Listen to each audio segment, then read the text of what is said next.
Good evening. I call this meeting of the Magnolia Independent School District to order. Let the record show that a quorum of board members is present, that this meeting has been duly called, and that notice of this meeting has been posted in accordance with Texas Open Meetings Act, Texas Government Code Chapter 551. So if everybody please stand, Ms. Baker is going to lead us in our invocation. It's a long-standing tradition in our district to open our meetings with prayer. If you would like to join us, please feel free to bow your heads. Dear Heavenly Father, we come to you this evening filled with joy and thanksgiving. We are so grateful for the protection and the grace that you give to each of us every day. We ask, Lord, that you be present in this room as decisions are made. Please guide our thoughts, our hearts, and our minds. We ask that you be present in our district and continue to let us finish strong, protect our children, our teachers, all of our residents and community members, and all of those who touch this community. We thank you, Lord, for your many gifts. We praise you in your Son's holy name. In Jesus Christ's name, amen. So everybody keep standing. Indus and Olivia, come on up here and lead us in our pledges. And you're going to do our U.S. pledge, right? Yes. And then Indus can follow up with the Texas pledge. Perfect. I pledge allegiance to the flag of the United States of America and to the republic for which it stands, one nation, under God, indivisible, with liberty and justice for all.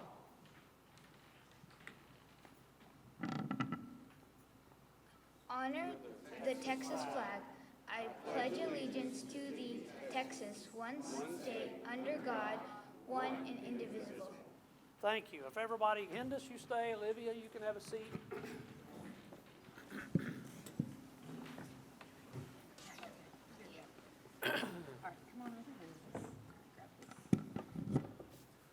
Hi, good evening. My name is Dion Rivera, and I'm the proud principal of Smith Elementary School, and I want to thank the school board and also Dr. Stevens for giving me the opportunity to introduce all of you to one of the most respectful, brilliant minds I have ever known.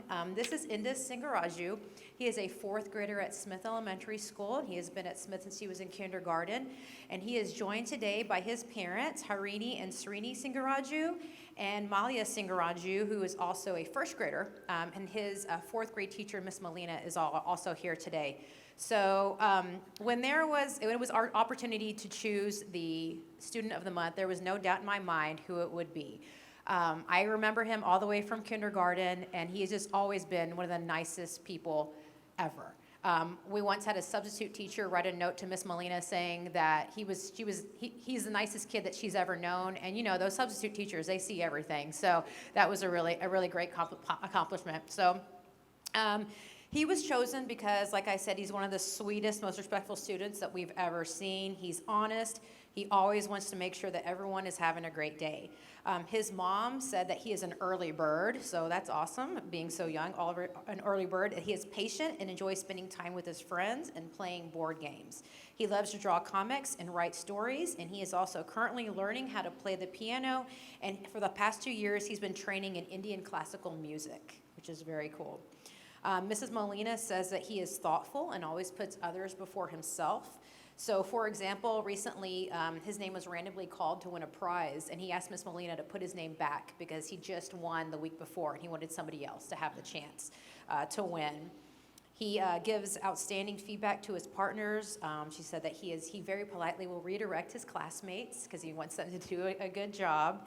He says thank you every time a classmate holds the door. He greets his classmates in the morning and notices small things, saying things like, "I like the way you have your hair today."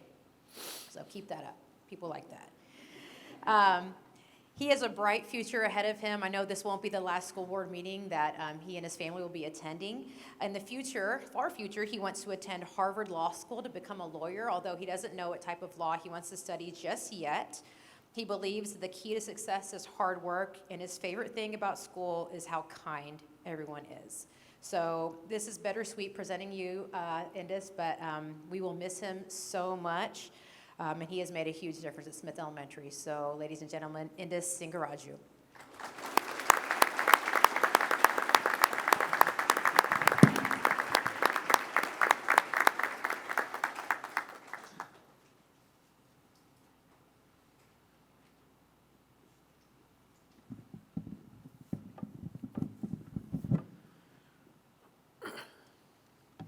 Well, good evening. My name is Ben King. I'm the principal at Magnolia West High School, and it's my pleasure tonight to present and recognize Miss Olivia Bigler as Magnolia West High School and Magnolia ISD Student of the Month. And first, I'd like to thank Dr. Stevens and our school board for having us here tonight and allowing us to recognize Olivia. And I want to recognize her mom, who is with us tonight, Devin Bigler. She's here. So there's so many amazing things we could say about a student like Olivia, and like all of our students of the month, she checks all the boxes academically, and she supports her school community and the Magnolia ISD community. She's a member of our IB diploma program, and she has worked tirelessly, especially the last few days with many, many exams that she has gone through, and she has still some more to come. She's also part of the Harmony Club that I believe she's the founder of, and it's a club where, so she's a very talented musician and singer, and so she uses her talents to help with our life skills kids so that they get the opportunity to hear music and play music, and so that's an awesome thing that she does. I could go on and on and on about Olivia, and one thing that will stand out is she's been accepted into 7 schools, and when I was a senior, I was hoping to be let into just one. I'll list them here. So Loyola University, University of Georgia, Montclair University, Sam Houston State University, Temple University, Shenandoah University, and she has decided to attend Duquesne University to pursue a degree in music therapy. And I'm not putting her on the spot, but I asked her about music therapy a little earlier, and she gave such an eloquent response, and I asked her if she'd be comfortable with telling us exactly what music therapy is. So Olivia, here's the mic. Of course. So music therapy basically combines music and psychology to provide a therapeutic experience for the client. And so whether it be through cognitive or communication or social skills, music therapy can be used to improve the lives of the patient. And so I want to specialize in working with children with autism.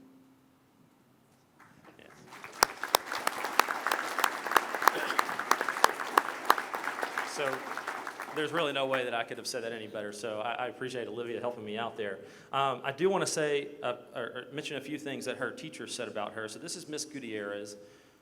This is her IB biology teacher. She said, Olivia is just such a well-rounded and accomplished young lady with a great singing voice to boot. I've loved having her in my IB biology class for 2 years. I'm going to miss her. Miss Lozano, her IB Spanish teacher, says she distinguishes herself among her classmates with her kindness and gentleness. Mr. Cluxton, her IB math teacher, says when she walks into a class, her attitude is infectious and makes everyone in the room happier. Miss Woodward, her IB English teacher, said Olivia has a unique perspective on the world and strives to make even the tiniest aspect of someone else's world better. And Mr. Day, our IB coordinator and advanced academics coordinator, said Olivia loves to give back and has created the Harmony Club that we just mentioned at West that has directly impacted many of our students.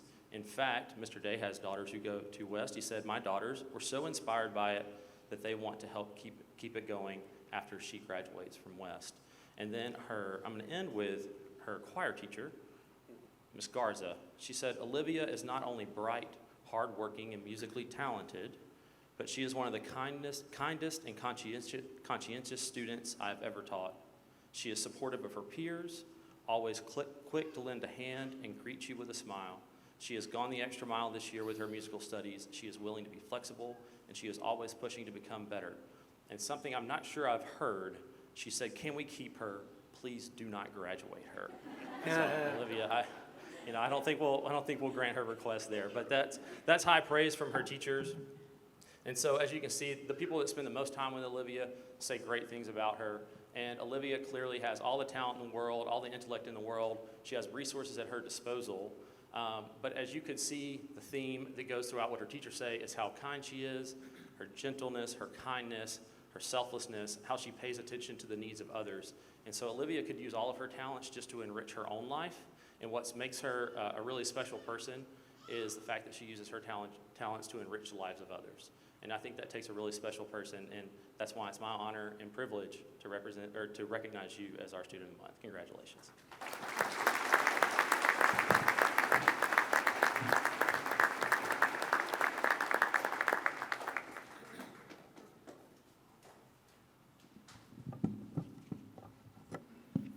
This is so cool. We've got, I got to tell you, my daughter graduated with an IB diploma, and it served her well. So you will do fantastic. And we've got music therapists up here. We've got a Harvard Law person up here, a lady that got accepted to 7 schools. You know, all of that is great. And I got to tell you, we've got 13,000 students in our district, and we do this twice. We have two students of the month 9 times a year. So do the math. You're in thin air, which is cool. Congratulations to you. And all that's well and good, but the best part of this is that we all get to see your heart. We get a glimpse into your heart, and that means a lot to us to be able to go through this part of the meeting. So congratulations to you. Indus, that's yours, and that's yours. Congratulations. We've got an extra gift for you as well.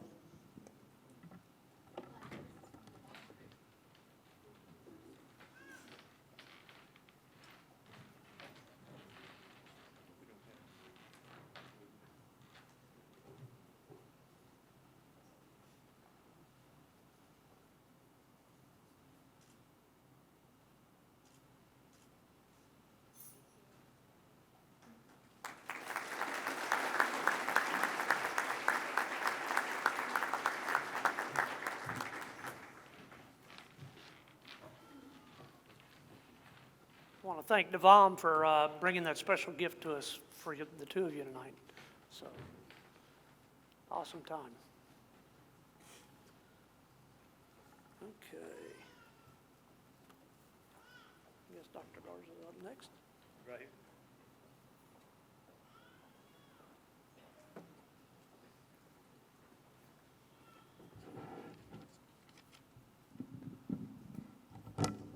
Okay. Good evening. My name is Brandon Garza. I had the opportunity tonight to present our Teacher of the Month for May 2021.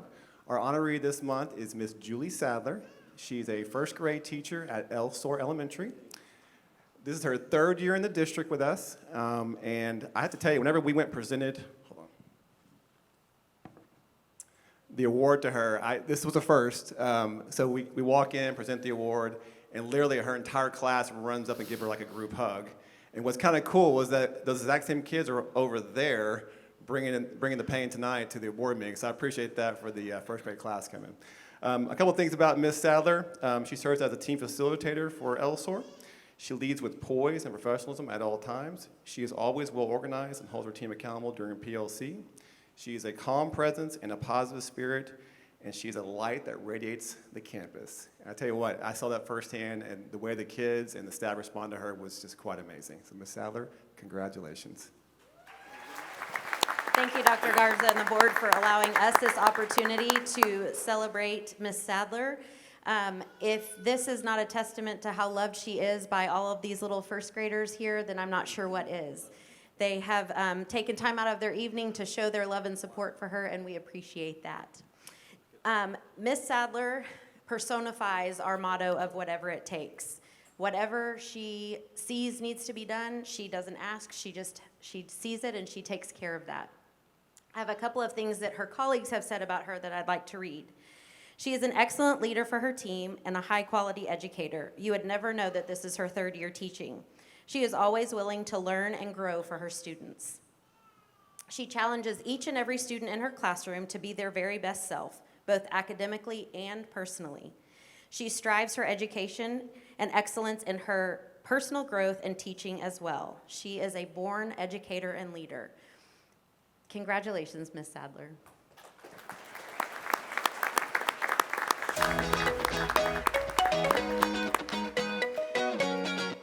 I fell in love with first grade. My passion and almost obsession has become to teach kiddos to learn to read, and more importantly, to fall in love with reading. First grade is monumental for reading. We make the most amount of growth in a single year as far as reading levels go. And so taking them from just barely emerging readers to kiddos that are getting excited about chapter books and, referring their friends to books and just diving into books of all kinds, just across genres, it's incredible to watch. It is definitely what fuels my fire in the classroom. I make it a mission every morning when I wake up and my feet hit the ground running, like, what can I do to inspire these kids? What can I do to bring out the best in them? And that fire just pours out into our lessons, into everyday activities in the classroom. I think the shift in education is really geared towards differentiation nowadays, and I really put a lot of emphasis into that inside the classroom. So I think that that is what helps keep my kiddos engaged. They just spark that love of learning. It keeps every kiddo right where they need to be, and it's tailor-made instruction for them.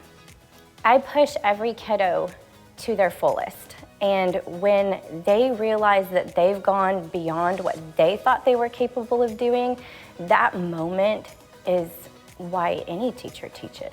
It's that love, just bringing out that curiosity, that passion, that love of learning is why I'm in the classroom every day with these kids. I think as a school district, Magnolia has come so far. I think that we are leading our area as to getting back on track. As far as the beginning of the year and starting out online, I don't even know if the kids remember that. It's just been such a great year. Our kids have rebounded, our kids have overcome, our kids are growing, our kids are exceeding our expectations, and I couldn't be more proud.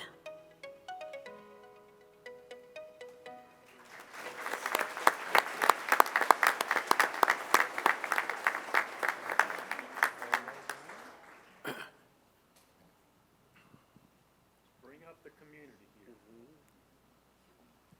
Show her the love. Oh no, who's got the mic? Uh-oh.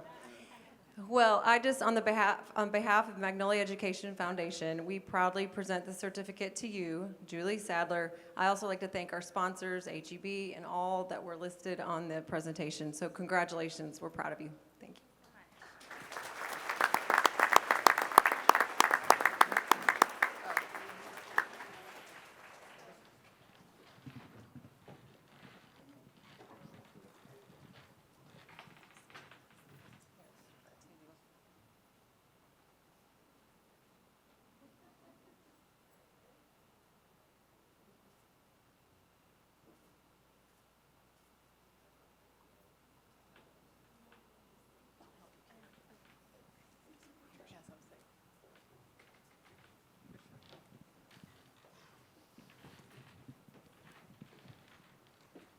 My name is Foy Campbell. I work with the fine arts and also with career and technical education. I'd like to thank Mr. Blizzard and the school board members and Dr. Stevens for this opportunity to introduce several groups to you. I'm going to walk over here by the board, and students, as I call your name, if you'll come on up here. Several years ago, we had Rodeo Art, which is from the Houston Livestock Show and Rodeo, and several students approached Miss McIntosh and Miss Snook at the time, and they said, hey, we want to have our own show.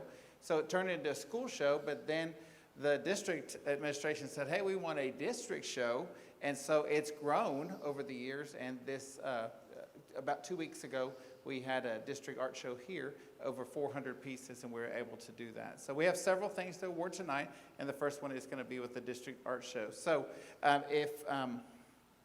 if you'll, the first best of show is with high school, and Chloe Cornett, if you'll come on up here. This is her work of art. And what we have for her is not only, Miss McIntosh, come on up. I know you don't want to come up here. She's shy, but I want her to present it. We have a first place ribbon. We also have a trophy for her. And we also have a scholarship for her in the amount of $250. So give her a big round of applause. Congratulations. She said we could go to the mall together this weekend. The next one is Ava Owens. Are you here, Ava? Come on up. And this is her artwork here. And she said the cool thing she liked about this contest is it was open, so she decided to draw this picture of her dog. And this year, we want to congratulate you. We have a trophy for her, and she gets a scholarship in the amount of $150. So give her a big round of applause.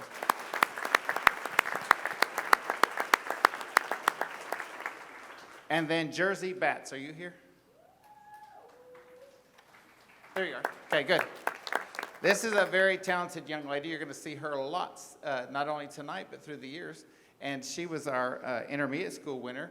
And this is her piece of artwork here.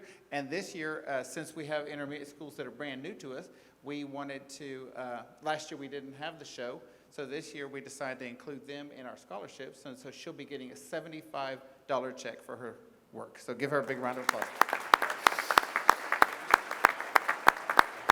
You'll be up here again, so you can. All right, next we had teachers that entered our students into scooch over just a little bit, into a thing called the Fincher Museum, which is not too far south of us, and they have a contest each year, and our district and 4 other districts are allowed to bring 25 pieces of art that are juried by a group, and then they're awarded. And it's a very tough competition, and there's very often times where we bring great works of art and don't get a recipient. This year we have 2, so I'd like to recognize them at this time. And the first one is, she received a juried selection, and this is from the middle school division. She's from Magnolia Junior High, and Zoe Zamansik. Are you here? Come on over, come on. And Miss Jennifer Robertson is her teacher. And while she's coming up here, Miss Ruby Ramirez is here tonight. That's Chloe's teacher. Mr. Kent Byers could not be here this evening due to some illness in the family, but that's Ava's teacher. And then Miss McKinney over here is Jersey's teacher. So congratulations. And then the next one is Drew Swerzik, if you'll come on up here. Drew received the second place division, and here's her work of art from the Fincher Museum. Give her a big round of applause.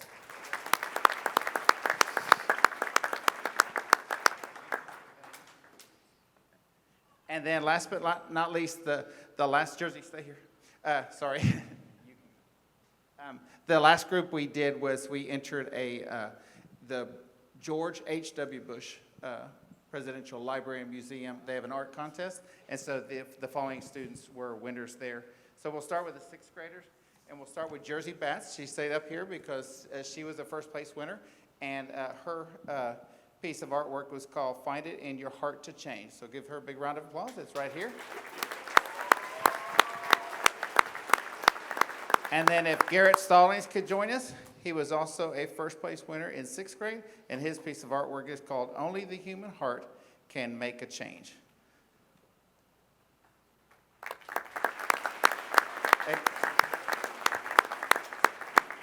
And then Miss McKinney tells me we received the certificates from the George Bush Museum today, and she says there's some money coming, but we haven't received it. Check's in the mail, so it's on its way. So next with our 5th graders, we have Brooklyn Barsh. Would you come on up here? And this is her work of art right here. Come over here and get your certificate. And your money's on the way as well. And then Anthony Hernandez could not be here tonight, but his is called the Burning Forest. The next recipient is Adeline Stevens. Come on up. And this is hers, this polar bear on the ice. Congratulations. And there's your certificate. And last but not least, we have Amari Wilson, Wastewaters. That's okay. You can stand. And then let's give all of our artists a big round of applause. We're very proud of you. Thank you, guys. And Dr. Stevens, it's always a privilege to have our art out there in the community, and our teachers are finding more and more contests to expose our students to the opportunities, and so it's just really an honor to present them this evening. Well, we would be remiss if we didn't thank you for your efforts in making sure that we get a chance to recognize the outstanding artists that we have here. Job well done, Dr. Campbell, and for all of our teaching staff. They do a fantastic job for our kids, and I'll just echo the board again. If you haven't had a chance to be at one of our art shows and see the amazing talent, I want to say, look, these kids may be blessed with, but I think our teaching staff does a phenomenal job with them. But we're just so blessed for the talent that we have here. Thank you for your work with them. Absolutely. Thank Proud you. of all of them. Can we get maybe some of that art hung up in the George Bush Library? I think that would be awesome. See if we could do that? think that'd be Okay, awesome. let's work on it. All right, and then my last group to present this evening is going to come from the Career and Technical Education Department. So Ms. Capps, if you'll come up here. I want to introduce you to Ms. Capps. She's at Magnolia West. She's one of our ag teachers. She's one of our sponsors for FFA. And like we had a team earlier this year present to you with ag issues, if you'll remember that. There's other teams, not only ag issues, but other teams. And this is the Vet Med group. And so she has some very exciting news to tell you. So let's give a round of applause to Ms. Capps. Thank you, Board, for having us here tonight and for the recognition. I'd like to introduce the team first. This is Caden Mace, Karen Romero, Susie Ortiz, and Peyton Trapnell. These young ladies have been training with me, one of them for 4 years, the other one for 3 years. And we compete in a career development event called Veterinary Science. And so this is made up of tool identification across all species of animals, from the smallest stuff up to, elephants and everything else. They have to do tool identification, breed identification. They have a knowledge-based test. They have to perform skills that you would find in a setting, such as recumbencies and laying animals down. We've done, what are some of our other stuff that we've done? Filling a syringe, giving shots, all aspects of the veterinary field. They have to do a math practicum where they have to do dosages and calculations and dilutions for prescriptions. And then the last piece is organ identification and parasite identification in all stages. So these young ladies have been training a long time. We try to go to about 10 invitationals a year just to get as much experience and get exposed to as much as possible. And this year it all kind of came together for us. Though we were virtual in some aspects, we did get to travel some this year. And so on our area contest, we competed across the state with 364 teams, which was 1,585 individuals. 2 of these young ladies were in the top 10 on the area level, which advanced us to state. And then at state, we competed against 79 teams, and we were named the state champions this year.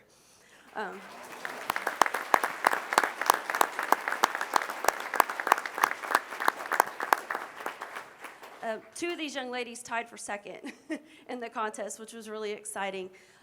With that, they have qualified to go to nationals to represent the entire state of Texas, and it'll be held in October in Indianapolis. And we pray that by then COVID restrictions lift and we can continue our story. For one of us, we will be going to Texas A&M. Peyton will be leaving us, but she still plans to compete with us. And then these other 3 girls, we have a whole lot of training to go yet. So we appreciate the recognition, Dr. Campbell. Thank you.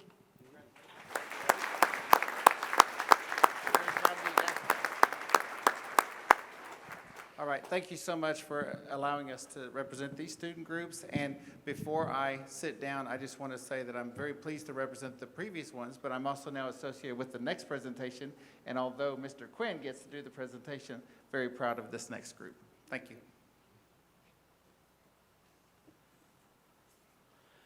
Thanks so much. This is our favorite part of the evening. Just keep it going.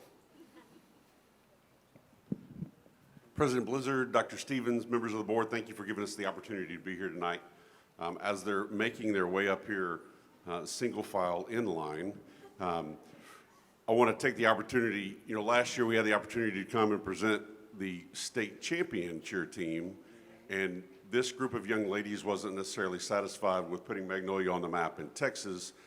And so this year, through countless hours of work, through lots of preparation, these young ladies, within the last couple of weeks, were named UCA National Champions. And so we are super pleased and super proud of this group tonight.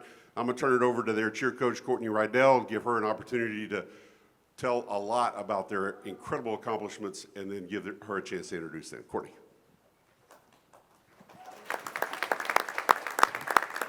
Thank you. Good evening, Board of Trustees, Dr. Stevens, and community. We first want to thank you all for having us here tonight to celebrate such an incredible accomplishment from these young ladies. Year after year, they continue to represent our district with pride, commitment, leadership, and excellence, both in and out of the classroom. We began preparation for our competition season back in September, making our first appearance at a regional in Katy, which is where we actually qualified to compete at nationals. And then from there, we did quite a few virtual competitions, which was very different for us this year, all leading us to the UIL Spirit State Championship, where Mr. Quinn just told you last year we took home the gold. This year, we came in 4th, but we took home the gold in state title for band chant and crowd leading out of over 60 teams across the state. So from there, we continued to work hard, and we made our school's first ever appearance at the UCA National High School Cheerleading Championships. This is the highest level of competition you can attend as a high school team, and we are completely proud to stand before you to say that our Magnolia High School cheer team took home first place in the Super Varsity Game Day division, making history for our team as the first ever national champions.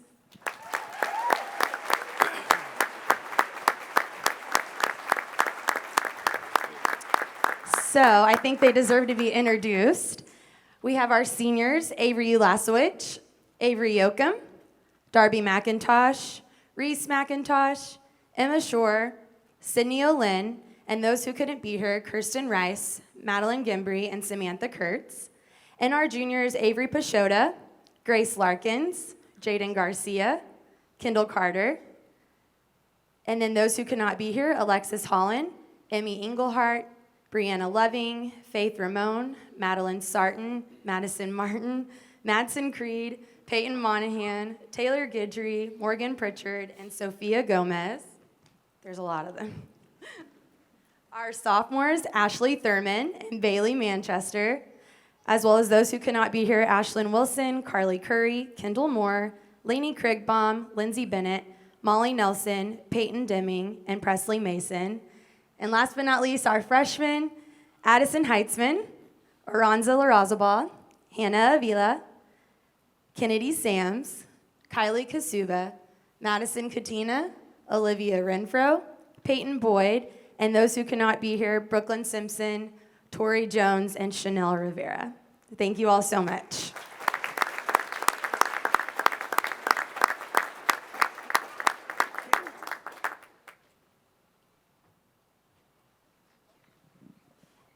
Is there a world championship?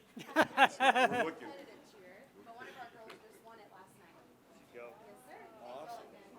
Thank you. Good job. We got good teams running around here everywhere, don't we? Still coming.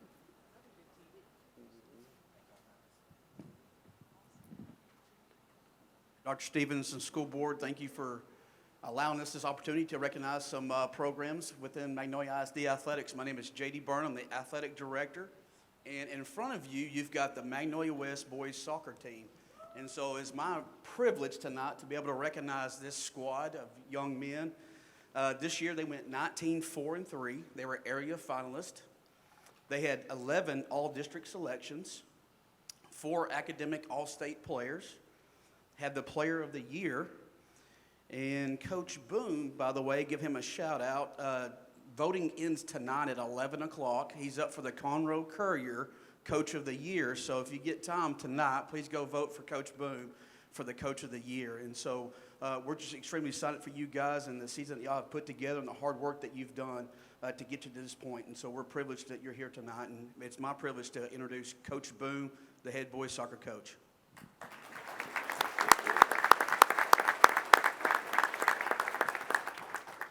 Well, Coach Burnham pretty much stole all my thunder just now, so I'm just going to go ahead and introduce the players to y'all. This is what it's all about anyway. So in those aforementioned games, they scored 68 goals this season, which was the most in our district. I'm incredibly proud of what they've accomplished this year, not individually, but as a team, which is what any team sport coach can hope for. So we had some great contribution from freshmen and sophomores this season. I have Christian Villalobos, Saul Flores, they're both freshmen, and Saul received honorable mention all-district selection. Sophomores, J.D. Ruiz, who was a second-team all-district selection. Hector Chaparro, Christian Palma, and my juniors, Weston Hawks, Jafet Ramirez, who's a first-team all-district selection, the District 19-5A Offensive Player of the Year, and second-team all-region selection for the state of Texas. Wyatt Eggleston, who was also an honorable mention for the district, Eduardo Moreno, and finally, Our seniors, without their leadership, this season would not have been as successful as it was. First up, we have Jack Wilson. He will be attending West Point next year. Yeah.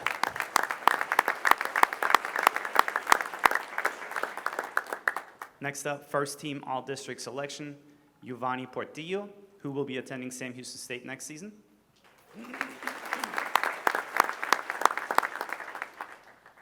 Jack was also an all-state academic selection. Next up, we have Bryce Wilson, academic all-state, who will go to Texas A&M next year. Second team all-region, first team all-district selection, Alexis Olivares. He currently holds 4 scholarship offers, and he's trying to figure out what he wants to do.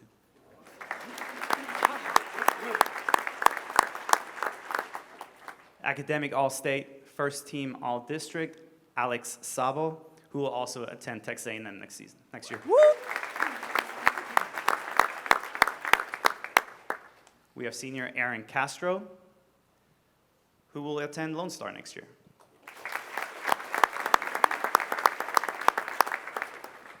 Fernando Campos, first team all-district. He will also mull over his 3 scholarship choices, I believe.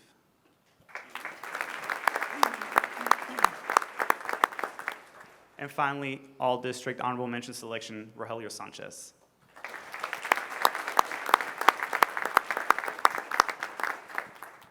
Thank you, gentlemen. You can have a seat.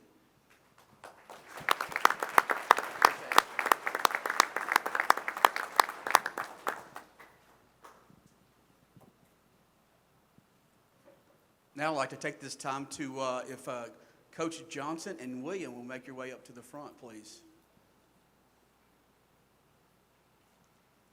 We're still on the west side of town.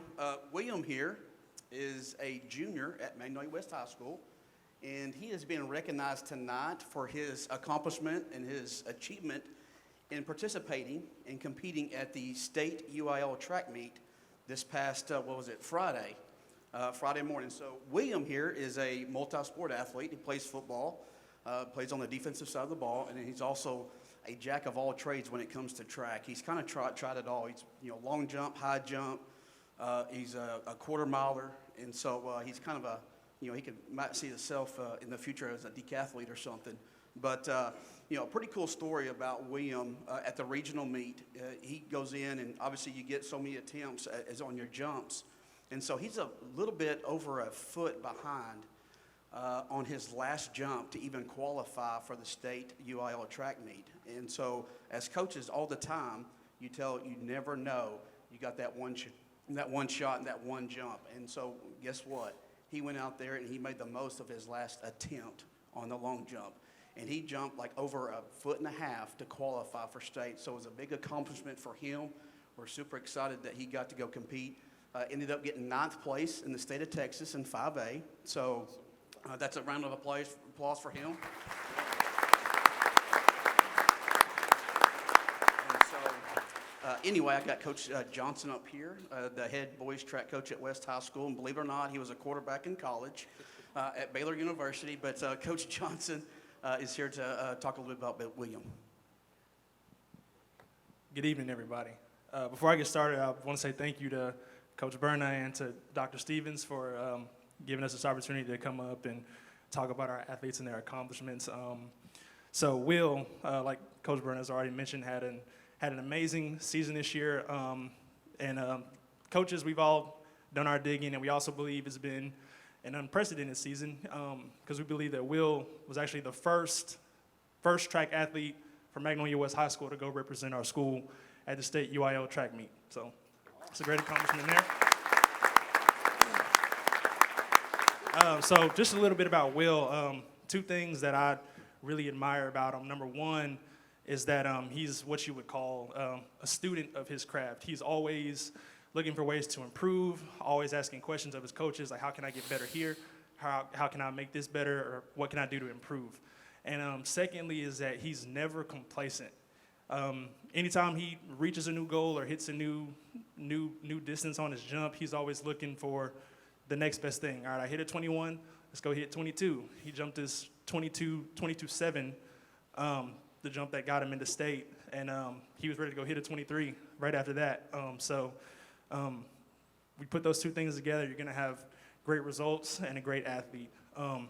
So to Will, I just wanna say congratulations to you on your season and all the hard work that you put in. You truly did earn everything that you got this year. And as a coach, that's what makes it really special, watching you enjoy your season when you know that your athlete has done the work and then they reap the benefits in the end. So congratulations on that. And looking forward to next year. Glad we got another year with you. Thanks, man.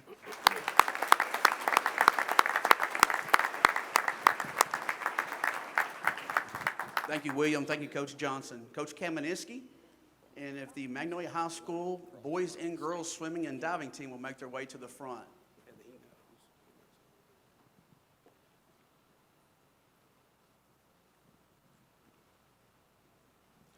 I mentioned it last month at the school board meeting that the natatorium is probably the busiest place in town. And, you know, these individuals right here that stand before you just is a testament to that because of all the hard work and time and practice that they put in to, you know, obviously to get better at their craft. And Coach Kamenisky has done a tremendous job of building our program. We are, and year in and year out, we have a group of swimmers and divers on both sides, boys and girls, that make it to the state meet. And so, as you can see in front of you, they're holding a sign right here that, you know, go ahead and, there you go.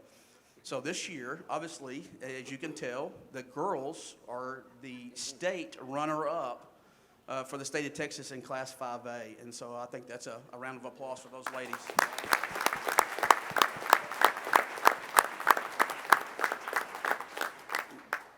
I can tell you that, you know, obviously we got some hardware on, but, you know, I know Coach Kamenisky had mentioned to them, hey, look, don't you have to bring all the hardware because we did that, you know, you had to get in the weight room to, you know, even walk around just because of all the medals that they have achieved this year. But we're super excited that this group that will recognize you guys and Coach Kamenisky, if you can make your way up to introduce these individuals. Thank you, Coach. Thank you, board, for allowing us to recognize these amazing athletes.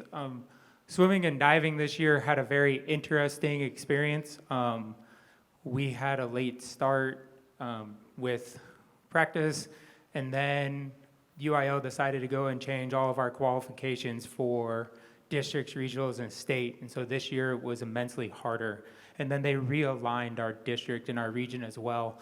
And so this year they have removed 2 qualification spots from districts to regions, so they only took the top 4. And then from regions to state, they eliminated a qualification spot as well. So the only way these athletes were able to qualify for state was they either had to win their event or they had to be one of the next 8 fastest individuals in the entire state of Texas. And so these individuals before you are part of 16 athletes per event that made it this year. Leading up to state, they got affected by our wonderful snow and winter storm. The girls are supposed to go first, and then they canceled the girls' meet on us, and then they almost canceled the guys' meet on us. And so we eventually got our time to go to San Antonio in a single day this year, which was a little different. The guys swam on a Saturday, we drove them back, and I got on a bus, and the girls swam on Tuesday. And so that was very helpful trying to figure out all of our wonderful arrangements. But I'll start with the guys. The guys were district runner-ups this year, and they took 3rd place at regions. And 2 individuals could not be here tonight. One of them is a freshman diver, 2nd team All-State, Jacob Bigler. And then a senior, McKinley Mouton. Standing before you on the end is freshman Nicholas Moylan, honorable mention All-State 200-meter freestyle. Standing next to him is junior Nathan Scott, honorable mention All-State 100-yard butterfly. And then standing next to them is our senior Gustavo Ott, 1st team All-State 500 freestyle and 200 IM. And Gustavo set the school record in the 500 freestyle this year. And as far as we can tell, he is the first individual male athlete to win a medal at state. And he took 2nd in the 500 freestyle.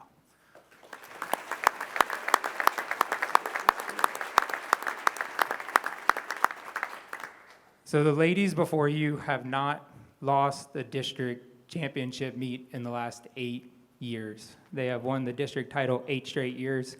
They have won the regional title 3 straight years, and they have been top 3 at state the last 3 straight years as well.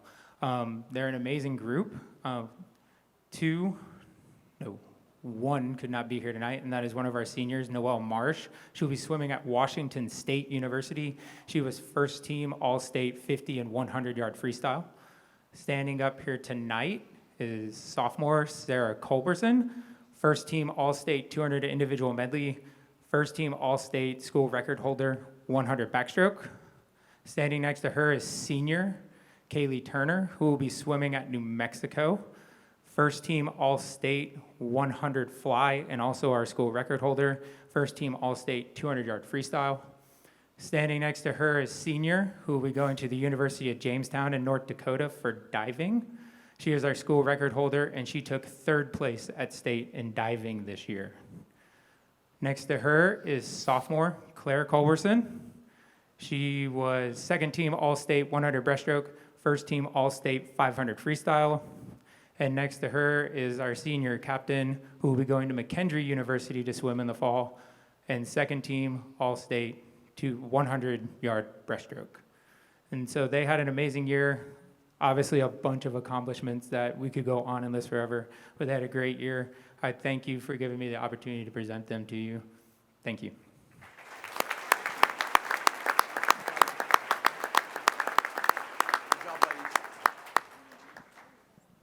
If Magnolia High School, Emma, if you make your way up, and Coach Bean.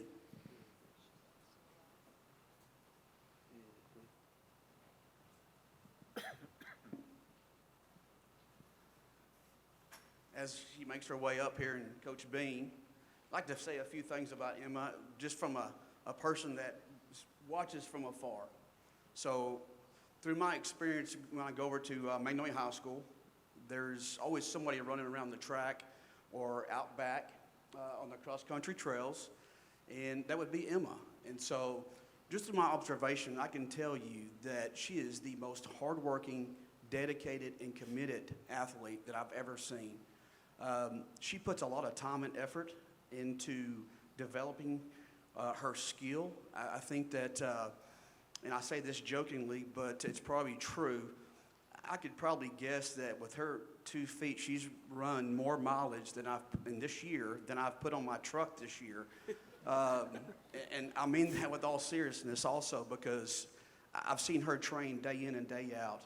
She's got a focus that is unparalleled. I think you're a super competitor, and you have represented not only yourself, but your family and Magnolia High School with class. And so I'm excited that Coach Bean is here to recognize you and her accomplishment in making it to the state track meet this year in the 3,200-meter run.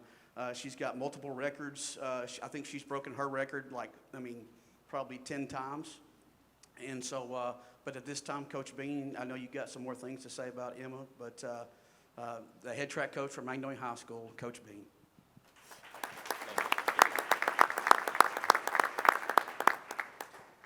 Board members, thank you for having us tonight.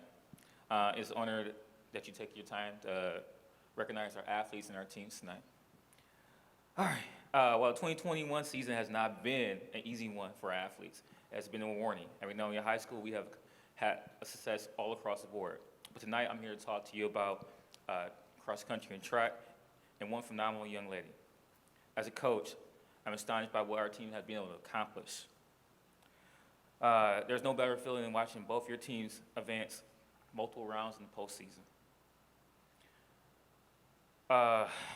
While we did not do that as a team, for every meet, one young lady stood out, Emma Ellis. Emma is a senior at Magnolia High School. She's the core of our team and a leader other athletes will strive to be alike in the future. Throughout her 4 years at Magnolia High School, Emma has faced challenges and saw accomplishments. Her freshman year, she competed at the state cross-country meet. Sophomore year, had a bit of injury. Her junior year was cut short due to COVID, unfortunately. Alongside that, she has seen a few coaching changes during her 4 years here, but her dedication to being great did not waver. She led the Lady Bulldogs cross country and track team every step of the way this season.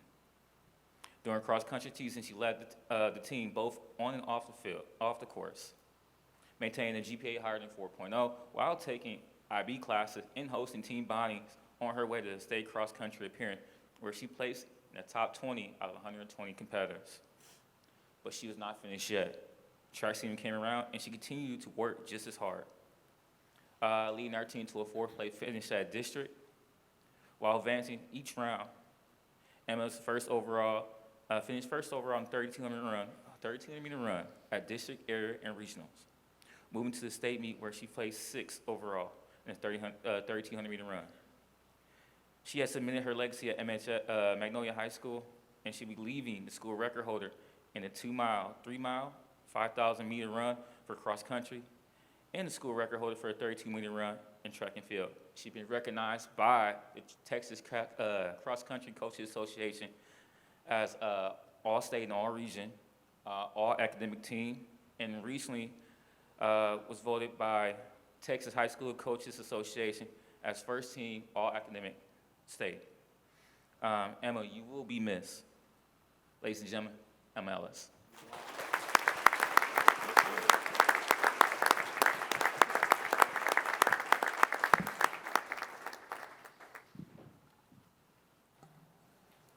That's not all, is it, Coach Blunt? Hey, what an amazing spring. You know, and I think we said this earlier so much, I think of success, a lot of them. I mean, I want to brag on you a little bit too, is that we got those kids on the track, and we got them in the weight room, and we got them in the natatorium early in the year when a lot of folks were still trying to figure out whether or not we could work out, and we made that happen. So thank you and all our coaches for all that, the hard work that went into seeing this excellence. Got national champions, we got state champions, medalists, a lot of great things happening, and appreciate you're at all that stuff, and I don't buy that line about how many miles you put on your truck. You're everywhere, man. You're everywhere. Thank you so much. And Miss, I'm stealing a little bit of time. Miss Sadler, would you stand up one more time? You're right. And did one of your kiddos give you some roses there? Huh? Several of them there. And so did you have some kids that were here tonight? Are they here?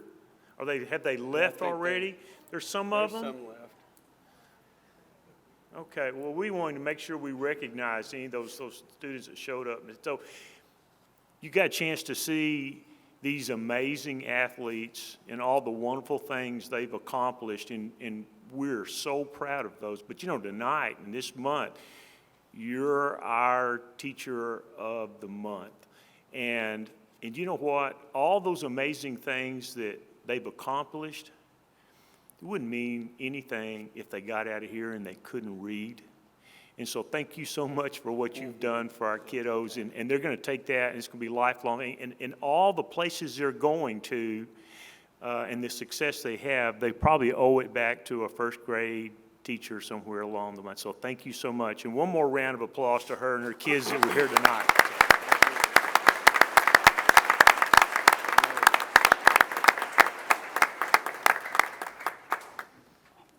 I'm done. I'll bring that up. That's awesome. I'd like to keep going. All right. So as you know, each year, we're going to shift gears here a little bit. As you know, each year the citizens of this community in the district have an opportunity to elect new board members in the month of May. That happens every year. We go through a rotation, and 2 in some years, 3 in other years. This year we had 2. So as a presiding officer of the canvassing authority for the Magnolia ISD Board of Trustees election held on Saturday, May the 1st, 2021, Susie Harvey, Montgomery County Elections Administrator, hereby certifies that the following is a total of all votes received by each candidate and votes received for and against each measure as shown by the precinct returns. So we've got 2 folks that ran for position number 6. It was Travis Moffitt and Sharon Craig. Travis Moffitt got 862 votes. Sharon Craig got 502, 63% to 25%. And then place 7 Position 7 was Chuck Adcox, who went unopposed with 988 votes received. So at this time, we need a motion to certify that the candidates for the 2021 Magnolia School Board Trustee election and declare the election official as follows. Position number 6, Travis Moffitt, elected for a 3-year term to expire in 2024. Sounds like a long ways away. And position number 7, Chuck Adcox, elected for a 3-year term to expire in 2024. So we need a motion. Motion by Christie, seconded by Joe. All in favor? That motion passes. Thank you. Awesome.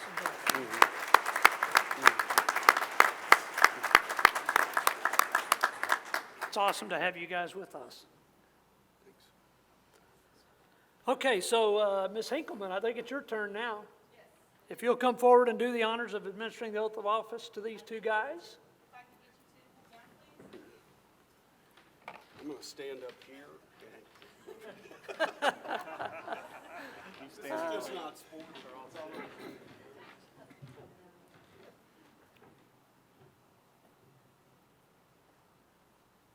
If I could get you to both raise your right hands, please. Do you solemnly swear or affirm that you will faithfully execute the duties of the office of trustee of the Magnolia Independent School District, Montgomery County, of the state of Texas, and will, to the best of your ability, preserve, protect, and defend the Constitution and law of the United States and of this state, so help you God? Congratulations.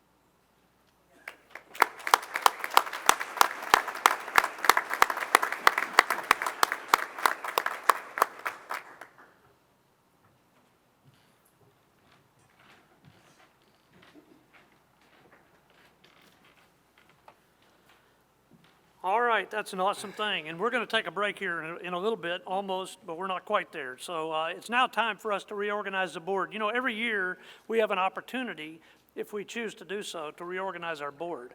And historically, that's happened every couple of years, and we haven't done it in a while. And so we're going to do that tonight. So we need a motion that the Magnolia ISD Board of Trustees to now reorganize into the following officer positions. President, Mr. Chuck Adcox. Vice President, Ms. Christy Baker, Secretary Joe Duncan, and Assistant Secretary Dr. Travis Moffitt. So we need a motion for that. Motion by Kelly, seconded by Travis. All in favor? That motion passes. Awesome. And I guess we're not supposed to take some new seats. I don't know quite where to move to, but I'll do it. Okay, yeah, I guess maybe after break, right? I do want to say it's a privilege to work with you guys. You know, and Gary, I appreciate everything you've done. I know I speak for everybody up here. I don't think 2 years ago we could have ever imagined what we'd be going through. I mean, nobody even knew the word COVID. And to watch this economy and this country get shut down was a tough thing to do. And I think we came back. You saw it with our students. We tried to get back up on our feet as quick as we could, safely, and get our students back in our schools and do what we could do to try to make their life as normal, you know, as we could. Yeah, it's a non-paying job. There's still people that try to convince you that we get paid. And if you're talking money, the answer is no, we don't. But if you're talking what do we get paid what we saw tonight. That's what everybody's up here for. Is you see the great things that our kids are doing, you see all the great things. Teachers, you know, our school district is just, if you're here for the budget, we're in a great place, and that's a testament to you and everything that you've done. Travis, I appreciate you putting yourself and your family through an election. It's unfortunate, but that turns into personal attacks. On our students, our schools, our teachers, you name it. People get beat up. This district deserves a lot better than that. And so we're up here because we want to be here. Travis has a heart of gold and a servant's heart, and so does everybody else up here. And, you know, I continue to pray for our school board that we're up here for the right reasons and that we're not up here because of politics our personal agendas, because that's not what our children deserve. They deserve people who are up here that are trying to do the best for our kids. And I can honestly say that I work with a great group of folks that all have that in their heart. And so appreciate the opportunity to do this. And I'm going to say one other thing, and this is self-serving, but the Magnolia lacrosse team, which my son just happens to play on, there's their picture, are the state champions.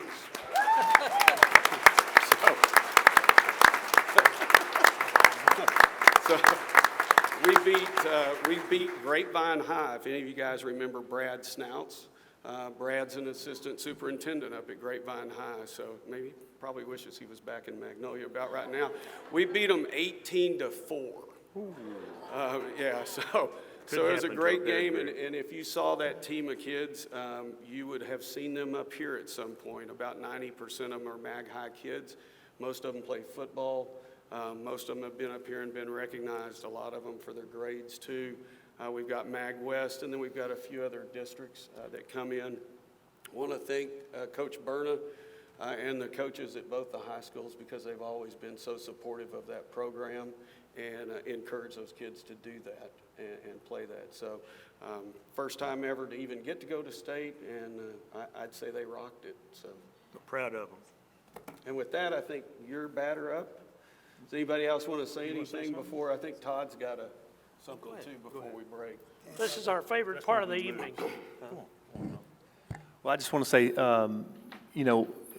running a school board election is never the first thing you want to do, but it's really enjoyable to see our community and just being out of the polls and just speaking for the board because we're all so active in our community. We've built relationships throughout our life in the city of Magnolia and the community of Magnolia. And so being able to see that come to fruition at a polling place where, and I'm sitting there with Chuck, or I'm sitting there with Christy or Joe or Sonia or Kelly, and just the amount of people that come up and encourage me and us and say, our school district is where we want to be. We love our school district, and people from, we're all invested in the chamber and Rotary and church and different communities of people, and it's just really, really special to see that, and it made my heart feel good to see that. And if there's something good that comes out of a school board election, besides winning, is seeing people that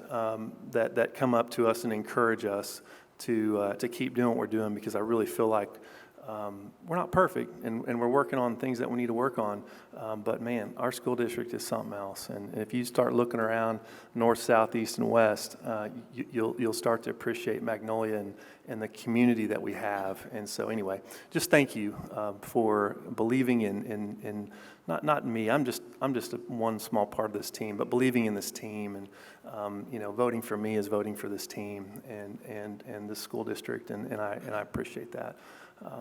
Anyway, thank you.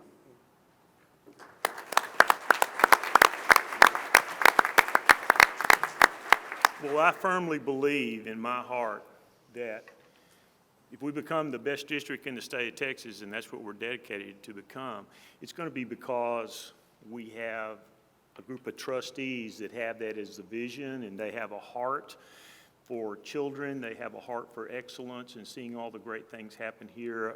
They don't have individual agendas, but they put this district first, and I'm just so proud to be associated with them. And we're not losing him tonight, but superintendents and the board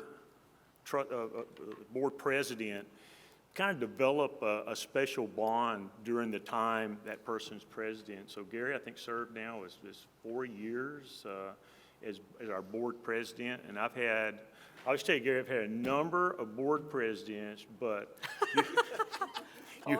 you are my favorite. You're my favorite board president right now. I don't see any of the rest of them here tonight, so I'm safe with that. But I want to tell you, you really do have a heart for service. You lead in a very gentle and caring way for this district. I've known Gary since his kiddos were in my wife's kindergarten class, and she came home talking about this wonderful set of parents and their kids, and and just so fortunate to have had an opportunity to serve with you as my board president. And thank you from the bottom of my heart for your service, for your leadership in probably one of the most difficult years we've had to go through in public education in Magnolia ISD. And I think we weathered the storm very well because of your leadership, and I know a lot of that involved a lot of wisdom and a lot of prayer. And for all the parents in this district, I thank you for that leadership. And again, we're not losing you. We still have you as a trustee, but I've got to break another president in now, and I'll start working with him on this. And you can take a little break from some of that. So from Magnolia ISD and your superintendent, we want to thank you for your 4 years of service, Mr. Gary Blizzard. Oh, thank you. Thank you, sir.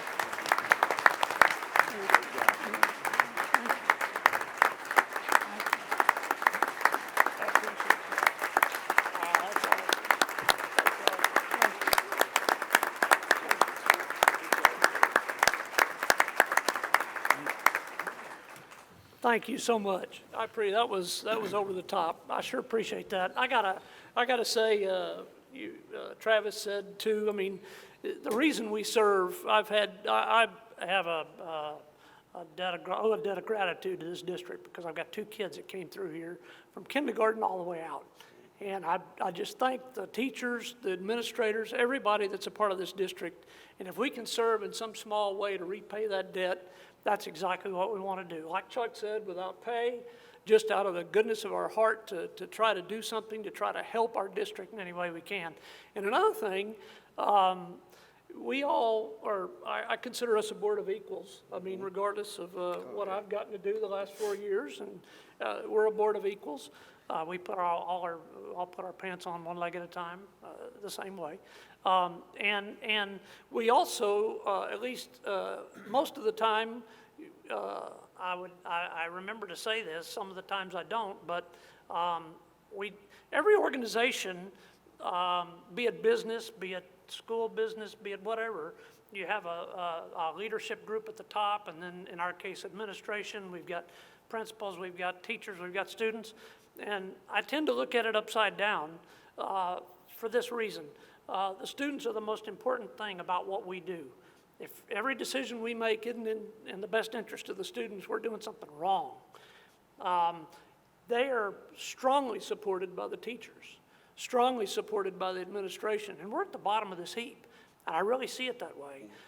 We've got an inverted pyramid, if you want to call it that, organizational structure, because we consider the students and the administration and everybody here the most important thing about what we do and think about. So thank you for the opportunity to serve you. I want to continue to do that in that vein, and thank you guys for all the love, and just, it's an honor and a privilege to be a part of this group. It really is. Thank you. You want to gavel us out? I don't even know how to use that. Yeah, and you'll see me hold this further out. I did have my family bring my glasses so I could read. So this concludes our presentation and recognitions. We'll now recess for 5 minutes. Anybody that's been to a board meeting knows that doesn't quite hold it, just 5, so that everybody can get to know each other and congratulate each other. And then we'll come back for our regular business meeting. I'll encourage you folks, we always do, to stay.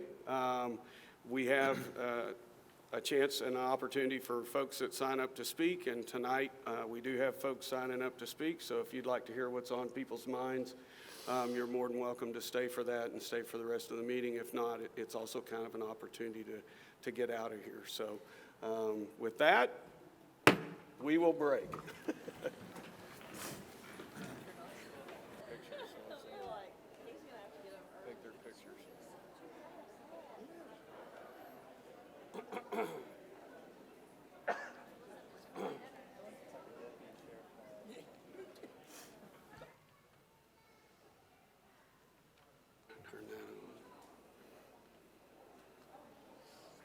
Okay. How about that? I don't know. You'll have to explain it to me as we go. All right. I don't have to ask Ms. Hinkleman because we do have, I think, 3 people signed up to speak. We have, for those of you who have spoken in the past, There has been a change, I believe, on this screen. Am I right? On this screen down here will be a timer, so you can see how much time you have left instead of somebody telling you you're out of time. So that way you'll have a chance to pace yourself if you see you're running out of time. So that's the one thing that I know of that's changed, right? Okay. Participants must have turned in a request form 15 minutes prior to the start of this meeting, which I have 3 here. Participation is limited to 3 minutes. A timer is provided on the screen located in front of you. Once your time is up, we ask that you please return to your seat. Any complaint or charge brought against an employee by name, opposition for which resolution has not been sought in accordance with policy should be pursued through the district's grievance policy. Please note the Board of Trustees shall not deliberate, respond, or make decisions regarding any subject that is not included on the agenda that is posted. So with that, and these I believe are in the order that folks signed up. Melissa, I'm not going to mess up your last name, so I'm going to let you. I think I could get it if I gave it a shot, but I'm not going to mess it up.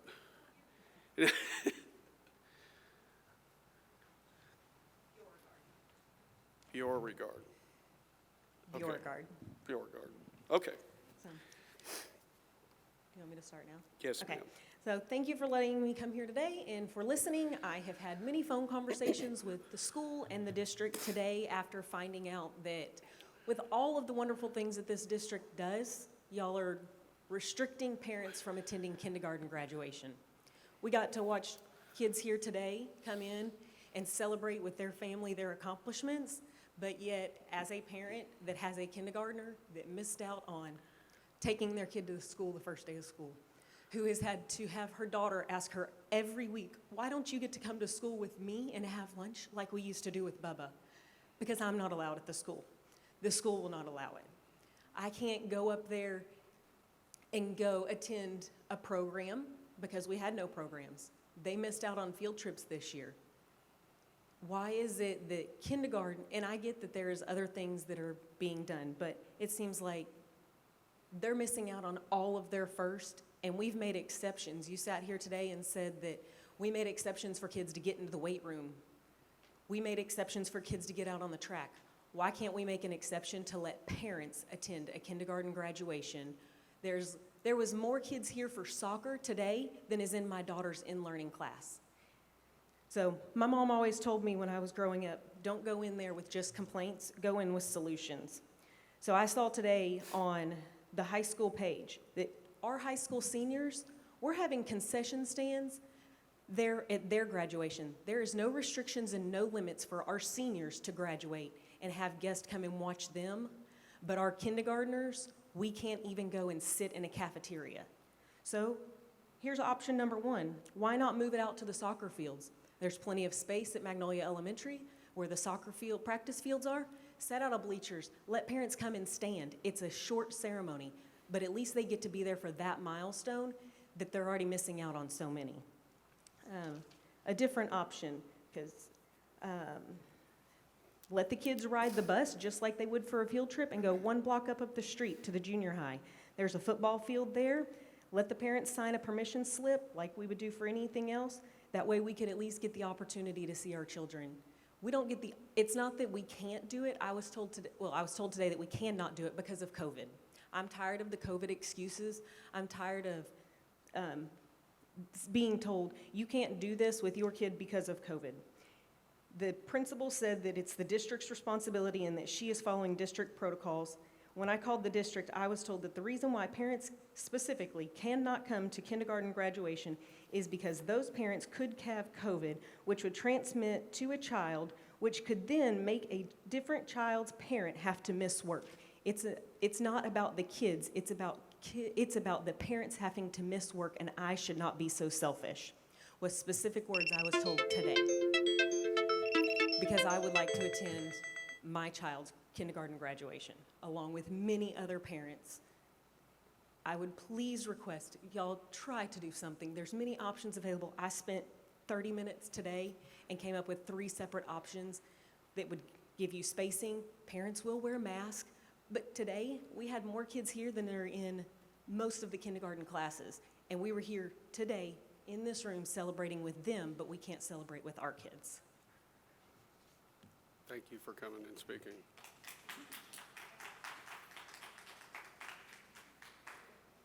All right. Next up, Ginger Russell.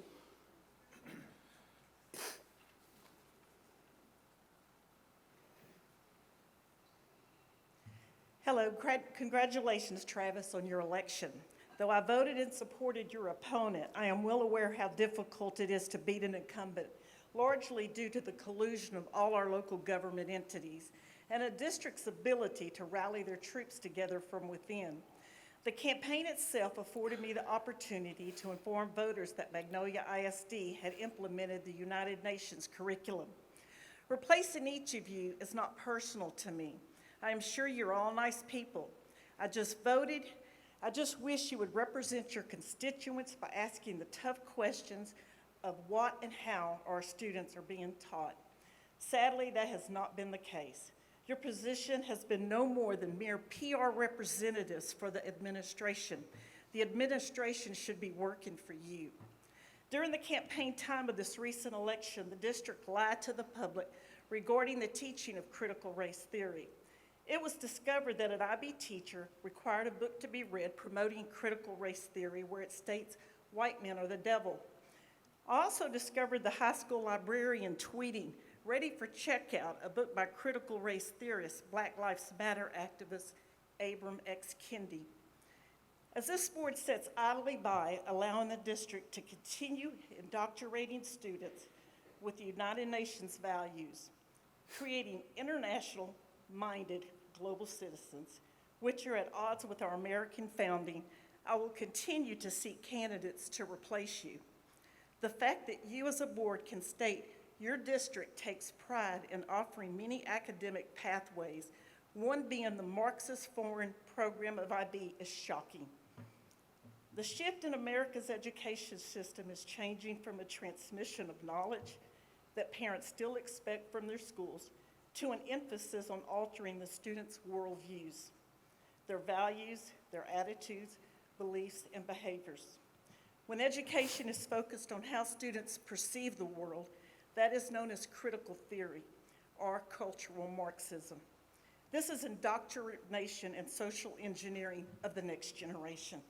I'm aware that each of you are registered voting Republicans, and the Texas Republican Party platform in Plaint 136 regarding national core curriculum. We oppose the use of national and international standards in the state of Texas. With this said, I, as a Republican precinct chair, will be presenting a resolution tomorrow evening during our county executive committee meeting, calling for Magnolia ISD to stop with its implementation of the IB program. IB is associated with the, affirms the United Nations Earth Charter and the Universal Declaration of Human Rights. We deserve better. Thank you, Ms. Russell. All right, our next speaker is Ms. Sharon Craig.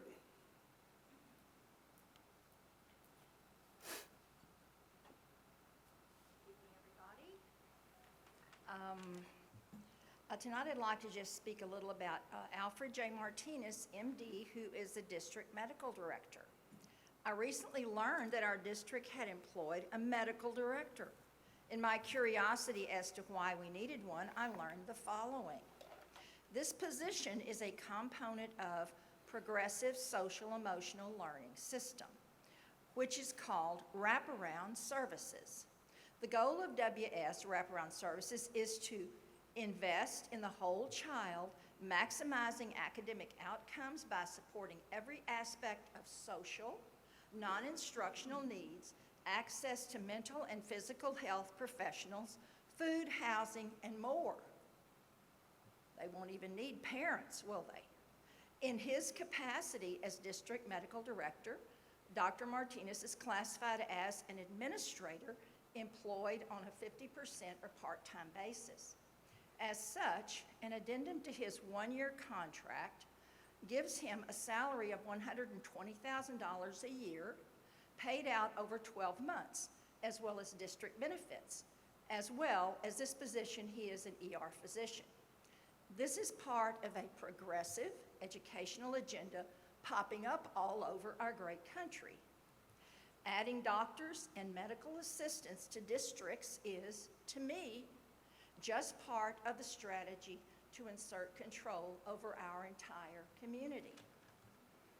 In closing, I'd like to ask whether Dr. Martinez's position is funded by grants, federal or other special funding, and from what sources? Thank you very much. Thank you, Ms. Craig, for coming to speak. All right, that ends the audience participation. The next thing, we have a superintendent report. We do. Are we technically about ready, or we need to work on some of that? She's remote, right? So I thought, since we are now 5 or 6 years away from the Lone Star College bond referendum, which is going to put a satellite campus in Magnolia, that it would be a good idea for us to hear from Lone Star System about progress. I know they've had some issues and difficulties, particularly with site acquisitions for our campus here. But we have Dr. Rebecca Riley that's going to be joining us remotely, and I see her there on the screen. Dr. Riley, how are you doing? Can you hear us? I'm doing great. I can hear you. Yes, can you hear me? Yes, we can. We can. Well, thank you so Great. much for joining us tonight. And again, I just kind of apprised the board that we just wanted to have a little bit of an update to sort of tell us the progress, where we are. We certainly know we were a little bit of thrown off track with COVID this past year. I know you have thrown a little bit of a curveball with some issues that you had a site acquisition, and then I think the county came in and actually annexed some of that for some road right-of-way.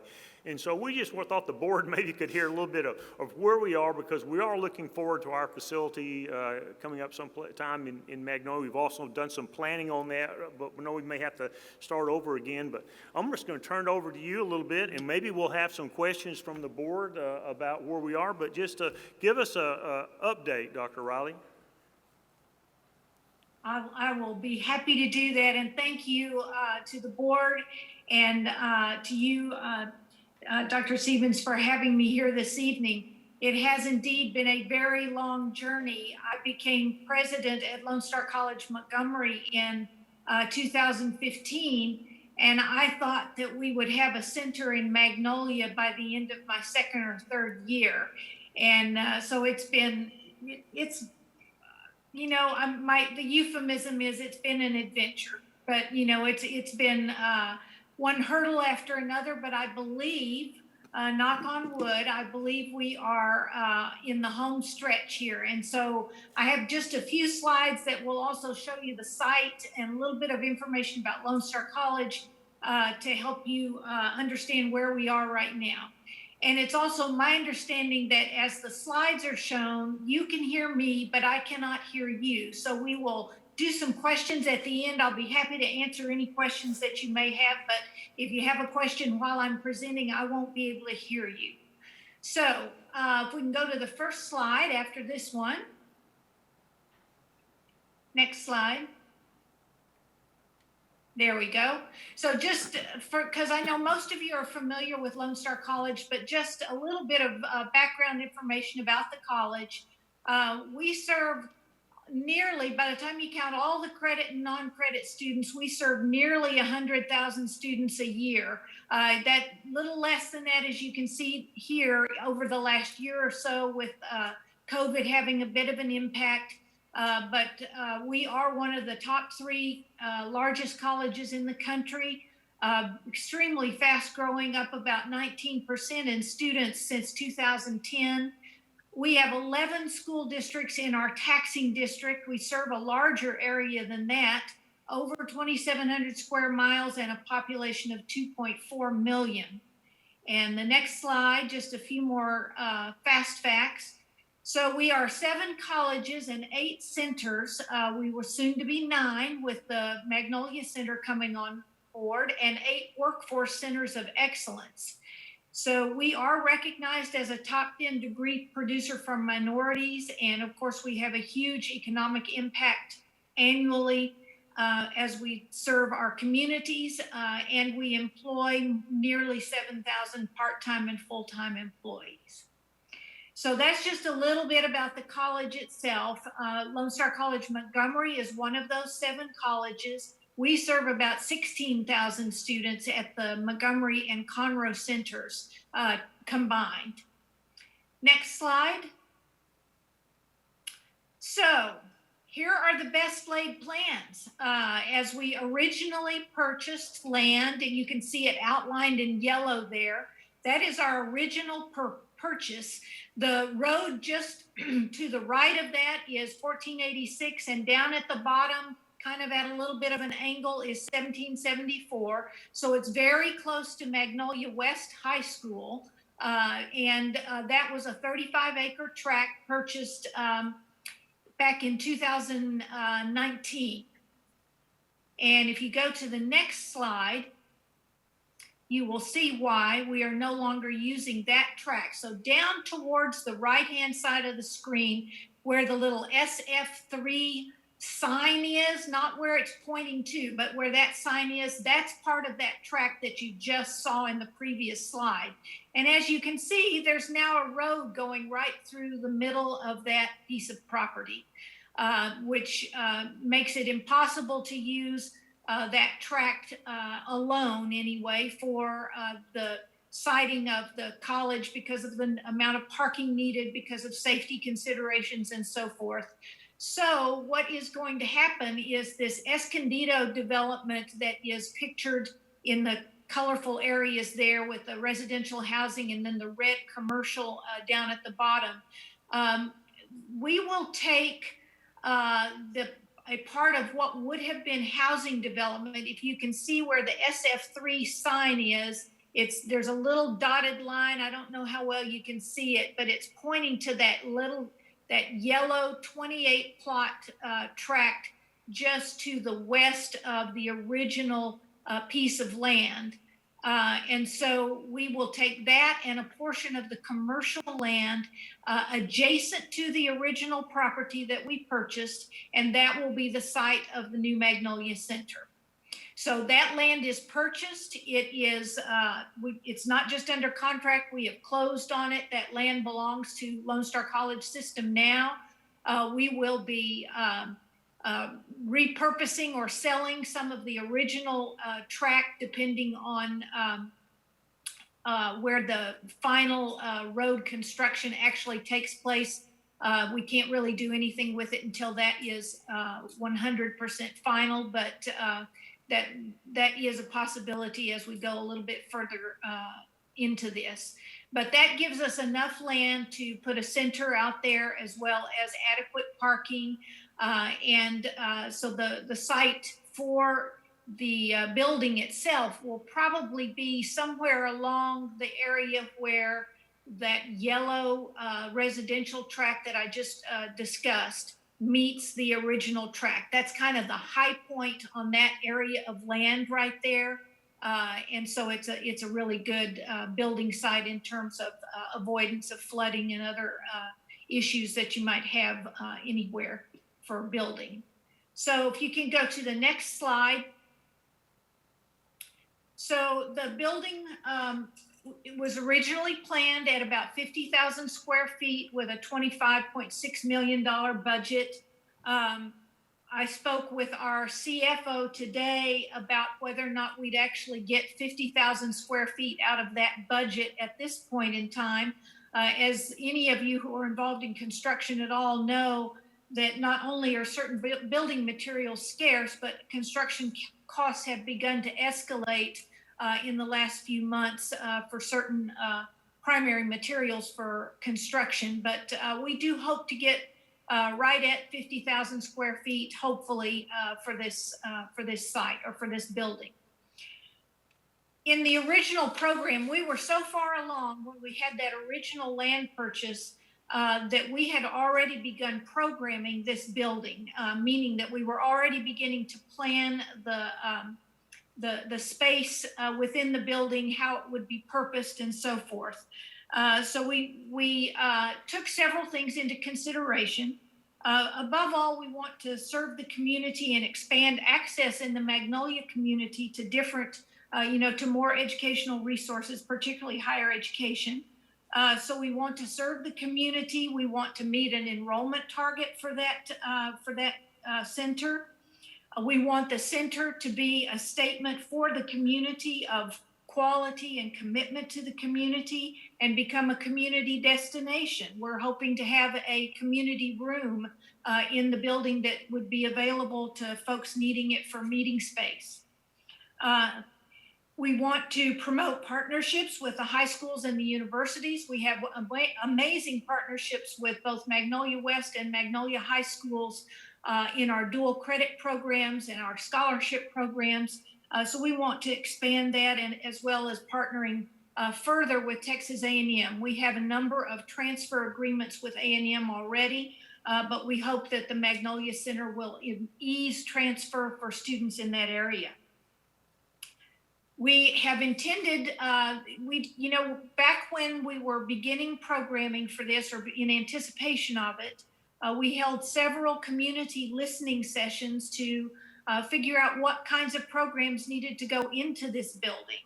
And one of the things that you all voiced your support for was a STEM or engineering focus in the building. So that is still a strong possibility, although because so much has happened in the last 2 years that changes the way we think about how we go to school, our businesses, employment opportunities, we will probably start our listening sessions again just to kind of validate what we learned before, or introduce something new that we think is important for us to consider as we determine the use of space in that building. We do want to create a project that is sensitive to the rural site. It's a beautiful, beautiful site out there, still quite wooded in the original tract. And there's a natural spring-fed lake or small lake up there that lends itself extremely well to the biological sciences and environmental sciences. So we want to be very sensitive to the site itself. May consider putting in walking trails, for example, that the public would have access to, and can create an interior-exterior connection in the appearance of the building.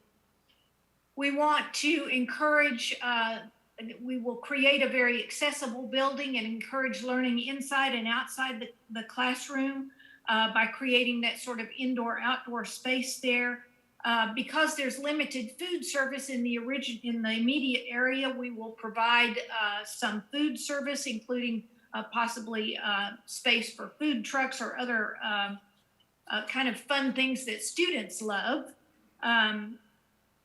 And plenty of wireless connectivity out there so that students can study outside the classroom and even outside the building as well. And obviously, we are planning for future growth. This is a rapidly developing area in our service area, and we want to build a cost-effective facility that also is sited on the location so that we can build for future growth as we need to as well. So that is a very, very brief overview, and I anticipate that you all may have some questions about it, so I would be happy to answer any questions that you have. And you can take the slideshow down if you want. There we go. Are there any questions? I have one. Yeah, it's like making sure you can hear us. Can you hear me, Dr. Riley? This is Kelly McDonald. Yes, I can. Okay. Yes, go right ahead. I just had a question. Along with the higher education, will you be providing continuing education for adult learners in that site? Yes. For the community. Yes. All of our sites have a combination of continuing education and credit education. So that will include adult learning. And it, for example, at our Conroe Center, we have continuing education in our workforce programs, welding and machining, but we also have some programs that lead into health occupations such as phlebotomy and certified nurse assisting and things like that. Thank you. Will the business community surrounding your campus have any input on the development of which of those types of programs are offered at that location? Yes, absolutely. That's one reason why I want to do the listening sessions again. Because so much has changed in the last couple of years, we feel like we need to touch base again. So I'll reach out to community leaders, to the Chamber of Commerce, and to Dr. Stevens, and we'll extend invitations again to do our listening sessions. They were very fruitful originally, although they did not at the time point to specific workforce, career, and technical education, and we're hoping that we'll identify programs along those lines that people want to see in the community as well. We already planned for several computer labs in the building, and of course it's easy to teach business and computer science and graphic design, web design, things like that in any computer classroom, as long as you have the right equipment in there. But other kinds of high-skilled trades, we need to hear more about what is needed in the community before we make decisions about that. Any other questions? Yeah. Sonia. What was the anticipated opening date at this point? Okay, so it will take, what I've been told by the architects is that it will take 18 months from the start of building. Of course, there's a couple of months of site preparation that has to take place as well. It's my understanding that we will begin construction on this summer. So it's about 18 months from, yes, I know. It's about time, right? Amen. That's great. That is great news, though. That's great news. That's what we wanted to Thank hear you. tonight, so. Yes. 18 months is what they've told us. That's what they told us on our student services building that's being constructed on the Lone Star College Montgomery campus. It's the same architects, and they are on time. In fact, they are a month ahead of schedule. So I'm hoping for the same at the Magnolia Center. That's great. So this could open fall of 2023, correct? Let's see. Yes, I would anticipate that it could be ready to open by fall 2023, probably a little bit before then as far as a soft opening, but full-fledged, yeah. So Dr. Riley, you may not have an answer to this, and that's fine, but I mean, it may be something to look, but if we have trouble when they're kind of doing some of the pre-planning of some of that to get to that square footage, I mean, since we've had a number of years since that bond has been sold, could we look in to see if that bond, well, I don't know where the bond was sold, but it was a bit part of it. Have we generated any interest off of that bond that might make up the difference so we can make sure we get all of our square footage for our kids? Is it something that we could look into? I know that they were pacing the sale of bonds from that election over the course of the phase 1, phase 2, and phase 3 projects. This was supposed to have been a phase 2 project, and it's, of course, years behind that. So I'm assuming that the sale of bonds, what they're doing is selling them as they're needed for the projects in order not to incur longer debt than necessary. They've also refinanced a number of things and saved millions of dollars by doing that as interest rates have declined. So that's why I'm hopeful that we'll get all 50,000 square feet. But the thing that is out of our control and a bit less predictable is what happens with the cost of construction in the next few months. Oh, absolutely. We're hearing some doom and gloom by our construction manager at risk on the building on my campus that is almost completed. But I'm hoping that we will get things underway and get the steel up before we start having problems with that. Fantastic. Any other questions? All right, well, we certainly appreciate your time tonight and bringing us up to date on that, and we look forward to it opening. I know that's something the community's talked about a long time, and to your point, we voted We will on it have a years big ago. celebration and you will all be invited. All right. All right. Are there any bass in that lake out there? Would There you like are somebody to go fish in that explore lake. and see if there are any out there? Maybe that's a better And I question. don't know what. Dr. Riley, It thank is you a- so much it's a for all very you do. pristine spot. Thank you so much. Thank you, ma'am. All right, we're moving on to the consent agenda. This portion of the agenda consists of items to be routine and will be enacted by one motion unless separate discussion is requested.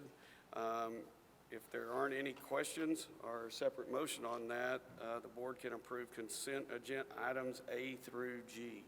Does anybody want to discuss those or read them? Or then I'll need a motion. Christie, all right. Second? All right. Christie and Kelly. Everybody in favor? A through G passes.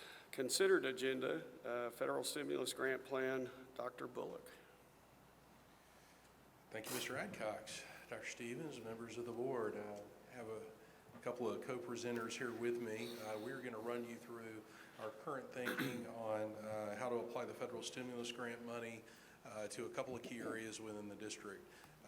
As you guys were informed, or as we covered during Dr. Morse's board workshop before the meeting, Magnolia ISD stands to receive approximately $20 million as part of the federal stimulus, and it is designed to impact a couple of key areas, everything from learning loss to teacher retention to recouping some expenses that the district incurred due to COVID-19. So I'm going to let Dr. Morris here talk a little bit about the background of the grant itself and the funding mechanism and the funding purposes, and then I'll fill in how we've kind of handled some of our process to identify needs, and then Dr. Garza will talk some about specifically how we want to use dollars to impact learning loss. So, Dr. Morris.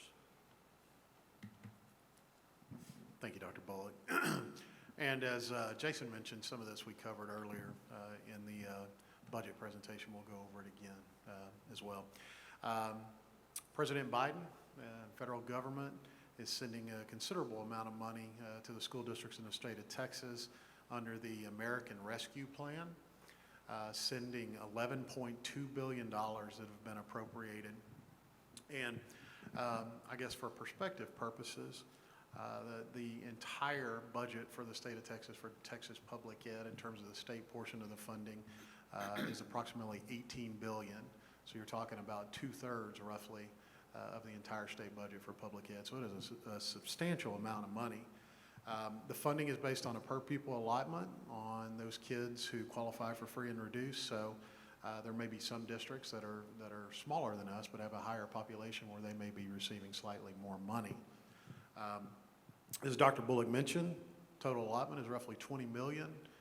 13.3 is available immediately. We anticipate the remaining 6.7 million to be available this summer once the state moves through some additional application process with USDE. Grant application is the same as most of our grants. It's a relatively normal process where we apply through the TEA grant system, which is due July 27th, 2021. Expenditure window for expenses, the grant lasts 3 years and does allow for qualifying expenses to be reclassed back to March 13th, 2020. Okay, questions on that? In terms of the funding purpose, there are no supplement and supplant guidelines or provisions in this. However, districts must show effort in terms of how we're spending these dollars. They are designed, designated to address the following as impacted by COVID-19 and may include reclassification of expenses: student learning loss, impact on student needs and mental health, teacher support and retention, and other operational needs. Any questions on that? Okay, and I'll let Dr. Bullock continue on.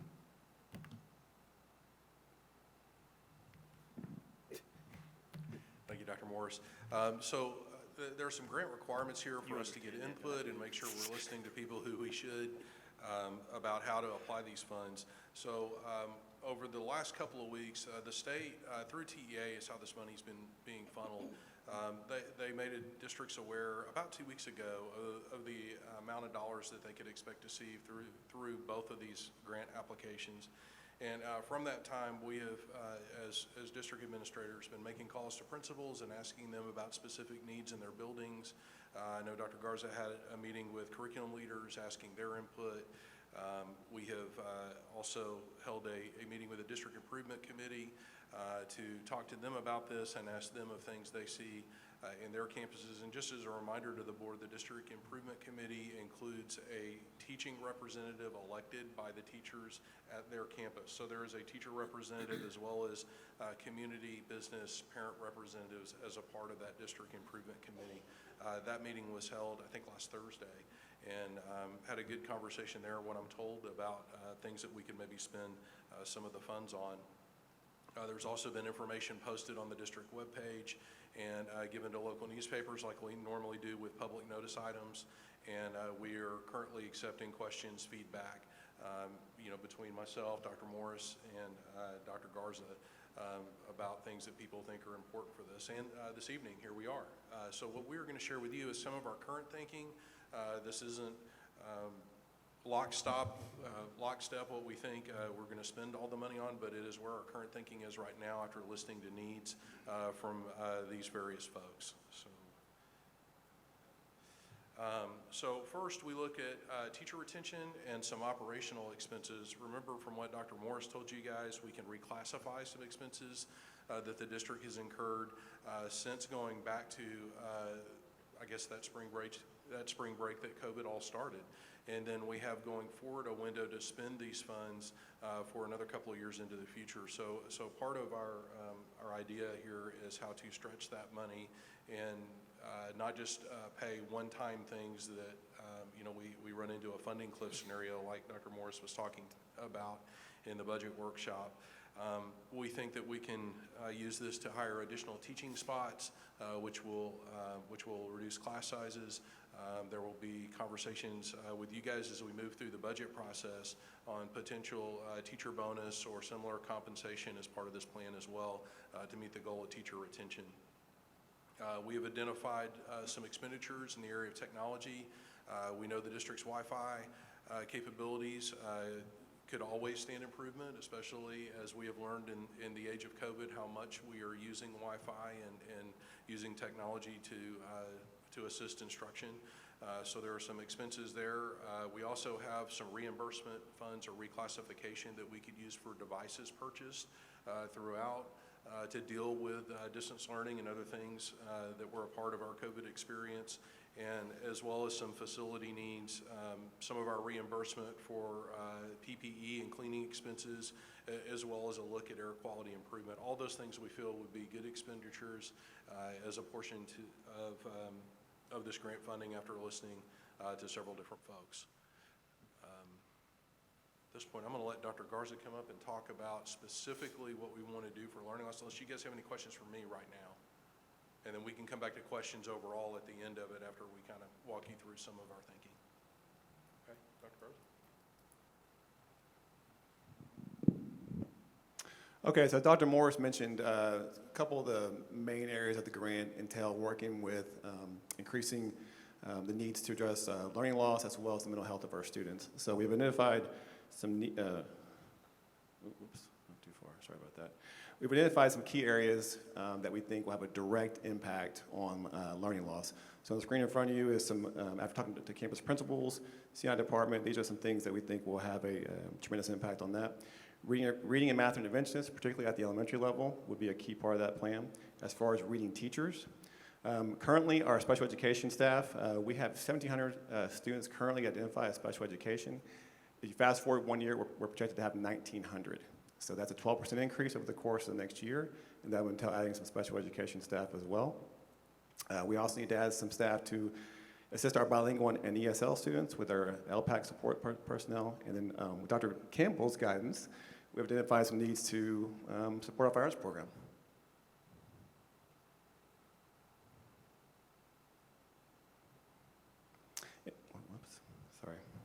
All right, so in terms of addressing student needs, you know, equally as important to learning loss is going to be how we put mental health infrastructure to support our students. And so we're looking at adding additional grade level and mental health counselors, and also adding social workers that will help coordinate outside services for our students.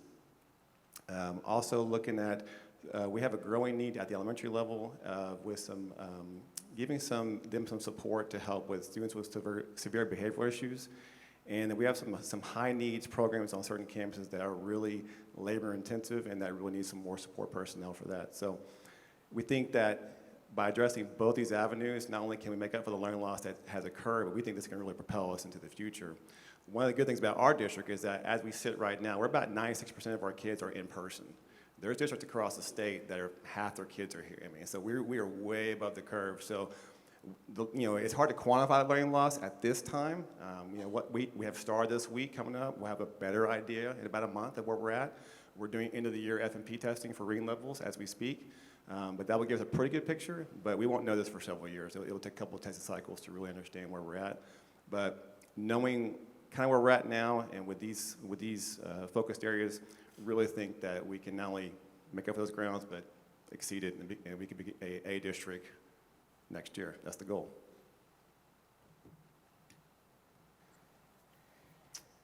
Questions for Dr. Morris, Dr. Bullock, myself? See if I have any questions.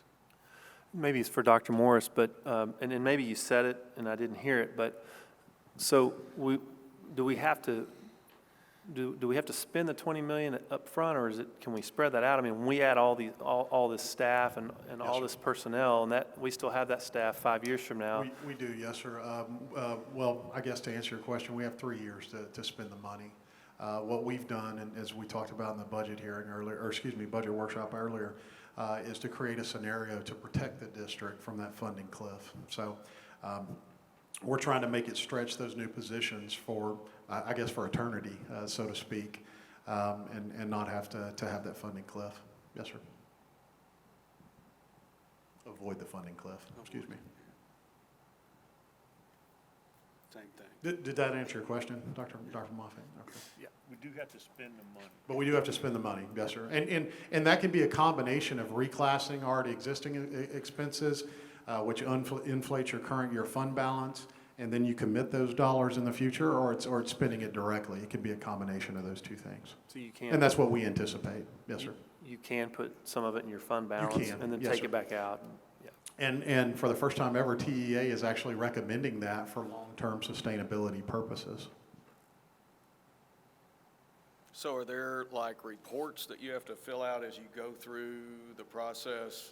Because usually if money's involved and the government's involved, there's a hook or something in the middle of it, so. Well, yeah, and add in two governments, local, state and federal. Chuck, there's, you know, obviously a approval process for application purposes where we must adhere to the guidelines that they've set forth, but then we have to do expenditure reporting on a monthly basis, and there will be ongoing audits for certain. But we will be confident in how we're spending our dollars. So is that something, because I know that people will want to, know how we spend it. And, is that something that we'll just put up on our website? We will, absolutely, we can do that. We can keep a tracker, so to speak, or something along those lines. But we're very, you guys know that, very transparent as well. So, yes, sir. Great. Any other? Speak now. So, yeah, what can we do to accelerate this? And what I mean by that is that it's probably tough to figure out who needs help, right? I mean, because we're all in this, we're all behind, right? And so I'm just wondering, sure. What ways can we do? Because like Brandon said, we could do the start test. We could find out where everybody is, but it just takes a long time to do that. How can we accelerate and speed that up? Well, obviously, from a financial perspective, I mean, we are planning to reclass some qualifying expenses and get those dollars into our fund balance for utilization purposes. But I know some of Brandon's stuff will take some time. So yes, sir. Like I said, we're doing some end of the year reading level testing as we speak, and so we'll have that information probably in the next week or two. And we know just kind of from testing that we've done throughout the year, kind of where we're at, but we'll have a much better idea probably next week. The STAR test will just kind of solidify some of that information, But in terms of state testing, it will take a couple of years for us to really know where we're at in terms of that. But we know, for sure, especially at the lower levels, and that's where it's more critical. Now, where we're at with learning loss in terms of chemistry and stuff like that, that's much more difficult to ascertain. But in terms of reading levels and math levels, we'll have a real good picture here in the next few weeks. I'd like to add, too, that some of the other needs we're talking about here, our teachers pay attention to their kids. And so, it's not that we're just starting here over the last 2 weeks trying to figure out where our teachers have fallen behind, maybe where our kids have fallen behind, and what maybe one day we'll need to do about that once things get back to normal. So in some ways, these are lists we've been coming up with all along. We've noticed, some of the expenditure needs in technology in order to be more dynamic with distance learning. We see kids, the kids that struggle when the world's a normal place struggle more in COVID. And so seeing some ways to apply staffing to some of those areas to help those kids recover more makes sense and has been something we've been looking at for a while, Mr. Blizzard. Yes, sir. Other questions? So the goal would be on the reading and math intervention to get that going, hit the ground running for next school year? Yes, ma'am. I do think it's perspective-wise that this federal dollars are applied across the board, and there are school districts that kids are not back in school. And we shut down spring break, and then the beginning of, and we were online, and that was obviously different. And I know there's gaps, kids, but we started back up the year with our kids in our classrooms, and we're way ahead of where some of our counterparts around the rest of the country are in terms of having kids in front of teachers, which is, the magic component of this whole thing. And it's not on a screen. They're in that classroom. So I think the plans we have, and there are kids that have some learning losses, but I think the perspective is some of these districts are still trying to figure out how they're getting kids back in front of teachers, and that the amount of dollars we've got. And so I applaud these guys for the plan. I think it's the right deal, and we have to figure out exactly, it's as we talked earlier in the workshop, it's real easy to throw a lot of people at some of that issues, but the deal is finding the right balance of the number of people to carry that forward over a number of years and let the growth stay with us so we can hopefully sustain that and those people be in those positions. And I think we've struck a right balance with some of that for doing it. But as we move forward with, I think one of the things that we should probably hear, we need to get these guys moving forward on that. We haven't brought this as a agenda item to approve because I think there's still some fluidity to some of it, and we've still got to do some talking. For us to get competitive in getting some of these people on the ground and boots going, they're going to have to start doing a hiring process here pretty soon for some of those positions. And so we will apprise the board about them as we normally do on personnel issues. But we got to get moving, or else, because the deal is there are districts all over the state and the country that will come to the same conclusion. You're going to have to put more boots on the ground in the classroom with those kids and divide them out. So there's going to be a real competition for talented people in those positions, and so we need to get moving on some of it. So that's just a deal of time frame. Absolutely. We are. So. Yes, sir. That's awesome. Anything else? All right, there's no motion needed. Thank you. This item was for review only. Next up, item B, consider and approve English and Spanish pre-K instructional materials recommendation for the 21-22 school year. Presenter is Director of Early Childhood Initiatives, Tammy Haley. Ms. Haley. I wanted to thank the board and Dr. Stevens for allowing me to present for the new curriculum for our pre-K for next school year. I want to say that the discussion really segues nicely into the pre-K curriculum that's up for adoption, because we know that curriculum that's of high quality with high quality teachers helps our students to become very successful, and we can close gaps that have not really even emerged in pre-K, especially with our full-day pre-K program. And this year, pre-K curriculum was up for adoption, and we began our process early in the fall, and we looked at different publishing companies. We formed a committee. We had representatives from each campus, monolingual teachers as well as bilingual teachers. We had a showcase here at the Event Center in January where our publishers came, and groups of teachers were able to go through the different publishing companies and visit with their representatives. After that, we really spent time looking through the materials. We had samples, lots of samples sent out, and teachers actually even implemented some of those products to see how well that they worked with the students, how easy they were to implement, the quality of the product. And we certainly had to select products that were off of the approved list. That means that they have met all the pre-K guidelines. We, like I said, implemented, we got feedback, we had conversations, we had some meetings where we really looked at what was offered by the publishing companies. We narrowed it down actually to 3, and I wanted to wait until the Texas Resource Review was out. That came out a little later. It did an in-depth study of all of the products that were available and on the commissioner's list. And we made a commitment that we wanted to select a program that met 100% of the criteria on the resource committee. And one of the products that we had looked at did not make the cut. So we were down to 2, and we had a vote district-wide. Every pre-K teacher had a voice. I'm really excited that we had 4 that came tonight. They're very excited about the new curriculum.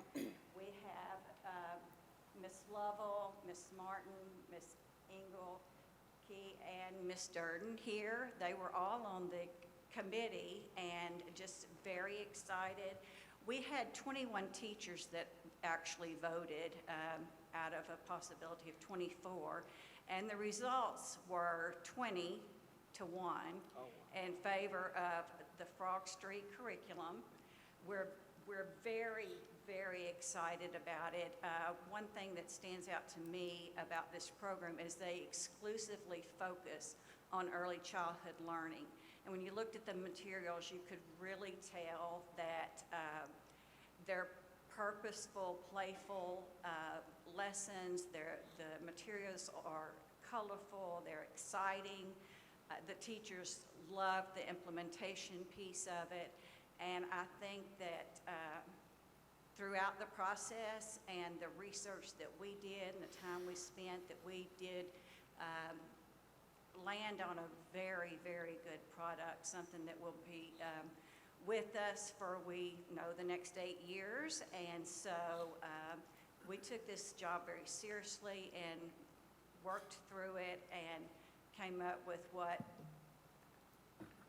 our whole team thinks is quality product. So we're asking that the Frog Street curriculum be approved for our pre-K programs.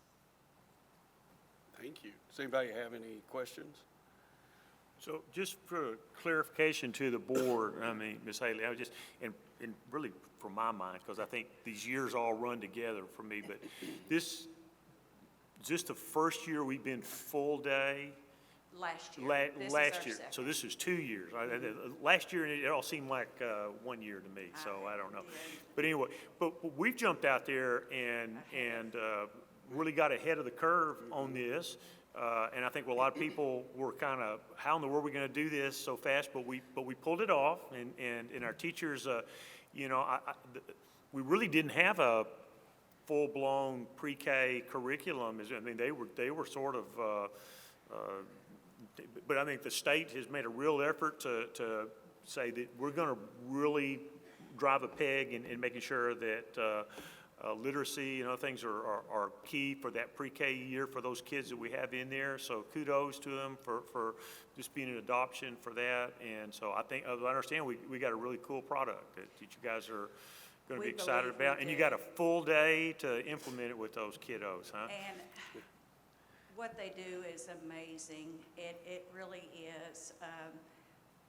A lot of people, I think, believe that pre-K is just a social situation. Children learn to be at school, and absolutely they do learn those things. But in addition, they really set the foundation for these kiddos to become readers that are successful, that the skills that they need to become on level at third grade and be a on-level reader, those skills are introduced by these teachers in pre-K. And I think we're going to see some real progress from our full-day program coupled with this curriculum that we're selecting. It's going to be interesting to watch those kids that we had full day long to see if that's made a difference in how fast they pick up reading by third grade, and where it's going to be a neat thing to look at. And so I'm sure y'all have seen some results for those kids during the extra time that you've had them with, and we thank you for all your work and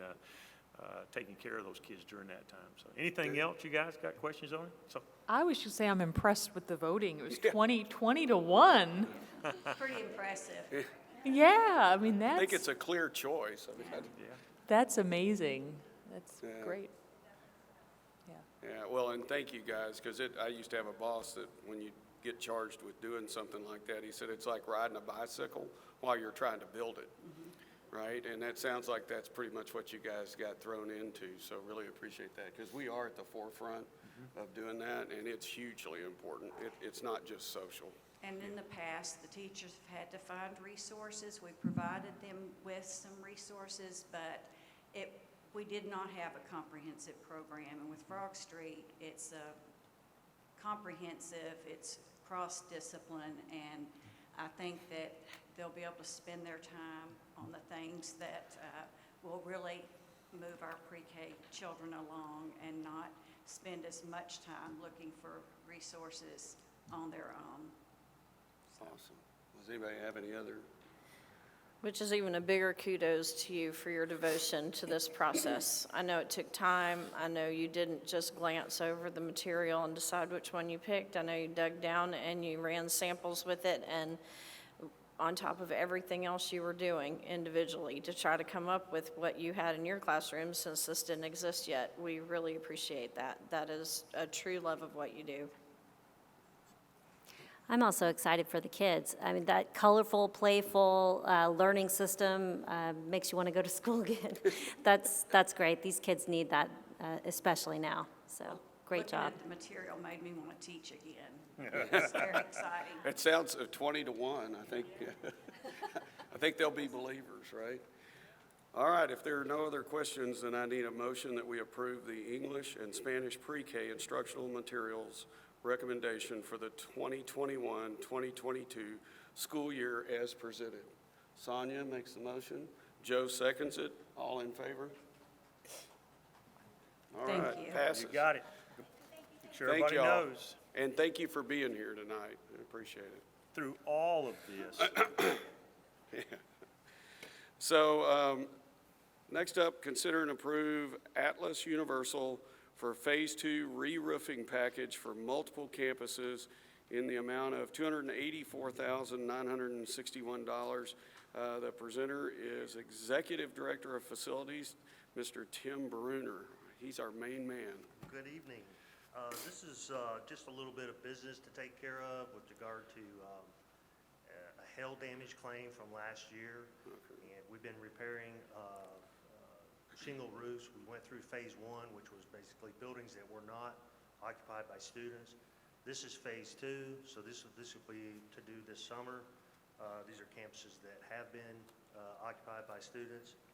We took bids on Thursday, and the low bid was Atlas Universal, and they're a very reputable company, and so we make the recommendation that you approve Atlas for $284,961.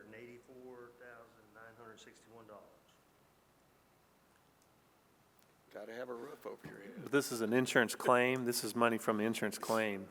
That's correct. And it's at multiple locations? It is. It's primarily Bear Branch Junior High. Okay. It's also the 100 Hall over at the special ed facility, which is occupied by DAB, and then a couple of portables. Okay. But the big job is Bear Branch Junior High. And then we think we can get it all done this summer? Yes. Okay. Yes. All right. Anybody else? No. So if there aren't any more questions, then I need a motion that we approve Atlas Universal for the Phase 2 re-roof package as presented. Motion by Joe, seconded by Travis. All in favor? Thank you. He'll have that done in the next month. Yeah. Get it fixed. I don't know. We had ours worked on right before it hailed again, so it seems to, it's been tough on roofs lately. So, next up, we have the board will recess to move into closed executive session for the purposes permitted by pursuant to Government Code 551.071, consultation with attorney, pursuant to Government Code 551.072, discussion of purchase, sale, exchange, or value of real property, and pursuant to Texas Government Code 551.074, personnel discussions, recommendations.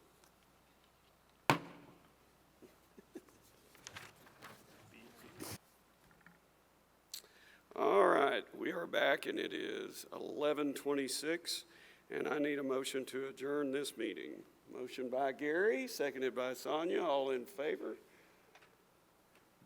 Is that the first time I heard you? You haven't made a motion in a long time. That's right. That's a good thing.